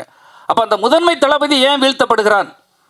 சரி, இன்னைக்கு வர நான் என்ன அப்படி தப்பு பண்ணிட்டேன்? பத்திரிகையாளர் உங்களுக்கு எல்லாருக்கும் தெரியும், எங்கேயா நான் அவ்வளோ பெரிய ஒரு ரவுடியா, இல்லை தவறானவனா, இல்லை ஏதாவது தப்பு பண்ணுறவனா தெரியாது இல்லையா? சரி, நான் தப்பே பண்ணியிருக்கேன் சார், என்ன மன்னிக்க கூடாதா? அப்படி என்ன தப்பு பண்ணிவிடுவேன்? ஒரு படம் ஃபெயிலியர் ஆகி போச்சு சார். சரி, ஏன் மன்னித்து ஏன் உள்ளே எடுக்கக்கூடாது? எம்ஜிஆர் எத்தனை வரை மன்னிச்சிருக்காரு, ஜெயலலிதா அம்மா எத்தனை வரை மன்னிச்சிருக்கிறாரு, கலைஞர் எத்தனை வரை மன்னிச்சிருக்கிறாரு, என்ன ஏன் மன்னிச்சு எடுக்கக்கூடாது? கடைசி வரை அதை எதிர்பார்த்துட்டு இருக்காங்க. நான் என்ன தப்பு பண்ணேன்னு எனக்கே தெரியல. அப்படியே தவறு பண்ணியிருந்தால் கூட நான் மன்னிப்பு கேட்க தயாராக இருக்கிறேன். ஏன் நீங்கள் எனக்கு மன்னிப்பு தரக்கூடாது? என்ன மாதிரி ஒரு வீரனை இழக்க ஏன் நீங்கள் விரும்புகிறீர்கள்? நான் எதிர்கூடாரத்தில் போய் அங்கே பணியாற்ற எனக்கு பிடிக்கல. என்னை கூப்பிட்டுட்டு தான் இருக்காங்க, 3 கட்சியிலையுமே என்னை கூப்பிட்றாங்க, அதுதான் உண்மை. கன்னியாகுமரி மாவட்டத்தில் தொகுதி அதை உளவுத்துறை ரிப்போர்ட் என்ன சொல்லியிருக்குன்னா, ஒரு பத்திரிகையிலையும் எழுதியாச்சு, கலப்பை மக்கள் இயக்கம் பிடி செல்வகுமாருடைய ஆதரவு இல்லாமல் எந்த கட்சியும் அங்கு வின் பண்ண முடியாதுன்னுட்டு புள்ளி விவரத்தோட போட்டு விட்டாச்சு. சரி, ஏன் என்ன எடுக்க உங்களுக்கு என்ன தயக்கம்? யார் தடுக்கிறாத? எதிரியாக இருந்தால் கூட ஒரு செந்தில் பாலாஜி ஏன் அதிமுகவில் இருக்கவர டிஎம்கேல எடுக்கிறாங்க, டிஎம்கேல இருக்கிறவர ஏன் ஏடிஎம்கேல எடுக்கிறாங்க, ஏடிஎம்கேல இருக்கிறவங்க ஏன் பிஜேபியில் எடுக்கிறாங்க? திறமையாளர்களோ யாரோ ஒருத்தன் அந்த தொகுதியில் வில்லனாக இருக்கவன், சாமர்த்தியம் உள்ளவனை எடுக்கிறது தான் சாதுரியம். ஏன் என்ன எடுக்க உங்களுக்கு தயக்கம்? சார், இப்போ என்ன சார், இப்போ எப்பவுமே நீங்கள் வந்து இப்போ ரொம்ப காலத்துக்கு முன்னாடியிலேருந்து விஜய் ரசிகர் மன்றத்தை வந்து கட்டுக்கோப்பாக வச்சுருந்தீங்க, நீங்களும் உங்கள் அப்பாவும் சேர்ந்து. இப்போ வந்து அந்த கட்டுக்கோப்பு இருக்கா? இப்போ வந்து நீங்களே பார்ப்பீங்க சோஷியல் மீடியாவில் எல்லாரும் சொல்கிற விஷயம் தான், அவங்க ஒரு கட்டுக்கோப்பை கிடையாது, எது சொன்னாலும் மீறி அந்த ரேம்ப் வாக்கில் ஏறுவாங்க. என்ன பெண்களை வந்து மாநாட்டை கூட்டின்னு வரக்கூட சொன்னால் கூட கூட்டின்னு வராங்க, குழந்தைங்களும் கூட்டின்னு வராங்க. அதெல்லாம் எப்படி பார்க்குறீங்க சார்? நான் தான் சொல்கிறேன் தலைவனோட சார், இது நீங்கள் தம்பி, நம்ம வந்து என்னுடைய பார்வை வேறு, உங்கள் பார்வை வேறு, அவர் பார்வை வேறு. என்னுடைய பார்வையாக இருந்திருந்தா நான் ஒழுக்கத்தோடு ஒரு உதாரணத்துக்கு சொல்கிறேன் தம்பி, ஒரு நிமிஷத்தை கேளுங்க. விஜய் அவங்க தந்தையார் ரொம்ப சிக்கனமானவர், உங்களுக்கு தெரியும். அப்போ வந்து விஜய் வந்து ஏதாவது நாங்கள் அப்போவுமே ஒரு இயக்கம் தொடங்கலான்னு, கலப்பை மக்கள் விஜய் மக்கள் இயக்கம் தொடங்கலான்னு சொன்ன உடனே மாநாடு போடணுங்க. மாநாடு போடுறதுக்கு பட்ஜெட் இல்லை. நேர ஆஸ்கர் ரவி வந்து ஆடியோ ரிலீஸ் பண்ணனார். அப்போ பாருங்கள் என்ன சாதுரியம் என்று பாருங்கள். ஆடியோ ரிலீஸ் பண்ணோன்னா எவ்வளோ சார் பட்ஜெட்டுன்னு? 1.5 லட்சம் அப்படின்னாரு. சார், ஒரு 3 லட்ச ரூபா தர முடியுமா அப்படின்னு. என்ன எதுக்கு அப்படின்னாரு. நான் ஒரு திறந்த வெளியில் கிட்டத்தட்ட ஒரு 2-3 லட்சம் பேரை கூட்டுறேன், ரசிகர்கள் பப்ளிக்கை கூட்டுறேன். ஒரு மாநாடு மாதிரி ஆக்கி அங்கே ரிலீஸ் பண்ணுவோம் ஆடியோவை. வேலாயுதம் படம் அப்படி தான் ரிலீஸ் பண்ணேன். ஒரு மாநாடு நடக்கிறது, 5 பைசா ஒரு ஹீரோவுக்கு செலவு கிடையாது. ஒரு இடத்த கிரவுண்டை ஃப்ரீயாக வாங்குற சிஎஸ்சி கிரவுண்டு, அப்படியே அந்த லெட்டர் எடுத்துகிட்டு போய் அப்படியே கமிஷனர்கிட்ட போய் பெர்மிஷன் வாங்குறேன், எல்லாம் செக்யூரிட்டியும் கரெக்ட் பண்ணுறேன். ஒரு ஆள் கிடையாது என் கூட. நான் எதுக்கு சொல்கிறேன்னா, நான் என்ன செய்தேங்கிறத சொல்கிறேன் தம்பி. இது வந்து ஒரு இப்படி அவருக்கு சாதுரியமாக வேலை பார்ப்பதற்கு தெரியணும்ல, எல்லாமே கொஞ்சம் கொஞ்சமாக உங்களுக்கு தெரியணும். நான் என்ன செய்திருக்கேங்கிறது உங்களுக்கு தெரியணும் சார். கட்டுக்கோப்பாக இருக்காங்க இல்லைங்கிறத நான் சொன்னாம எனக்கு திரும்ப அவருக்கு எனக்கு இதை பிரச்சனையை உருவாக்க நீங்கள் பிளான் பண்ணுறீங்க சார். சார் எங்கே சார்? திரும்ப இப்போ சார், பெரும்பாலும் மக்கள் நாம பத்திரிகையாளர் இல்லை பிடி செல்வகுமார் சார், பெரும்பாலும் மக்கள் நல பணிகள்லாம் பார்த்தீங்கன்னா ஒரு இயக்கம் ஆரம்பிக்கப்படும், ஒரு அமைப்பு ஆரம்பிக்கப்படும், ஒரு கட்டத்தில் பார்த்தீங்கன்னா ஆட்சி அது கைப்பற்றணும், அதிகாரத்தை கைப்பற்றணும் அப்படின்னு அரசியல் கட்சியாக மாறும். ஸோ இந்த கலப்பை இயக்கம் ஒரு கட்டத்தில் அரசியல் கட்சியாக மாறுமா? கண்டிப்பாக அரசியல் இயக்கமாக மாறும். அதுக்குள்ள எல்லா இதுவும் என்கிட்ட இருக்குது, துணிச்சல் இருக்குது. நான் சொல்கிறேன் இல்லையா, வீழ்ந்து போவேன்னு சொல்ல அந்த பீனிக்ஸ் பறவை வந்து உங்களுக்கு உதாரணமாக சொன்னேன். பத்திரிகையாளர்கள் யாரும் அவ்வளோ ஈஸியாக எல்லாருக்குள்ளேயும் உங்களுக்குள்ள திறமை உண்டு. நான் ஒரு பத்திரிகையாளன், எப்படி என்ன வீழ்த்த முடியும்?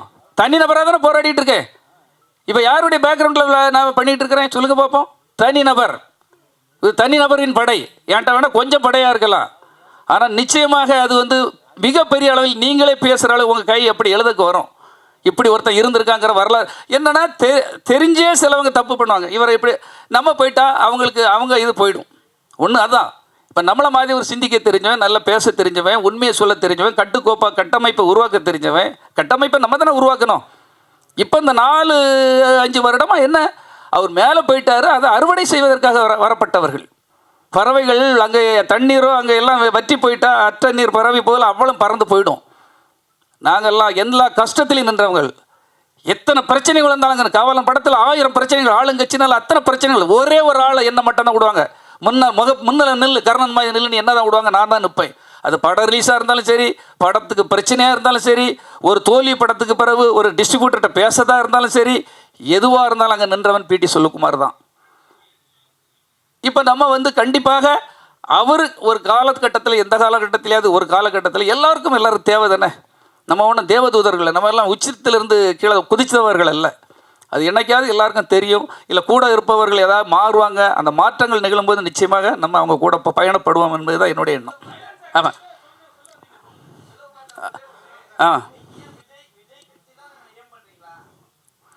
சார் நான்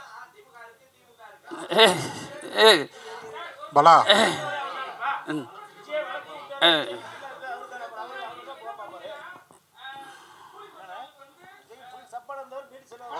இல்லை என்ன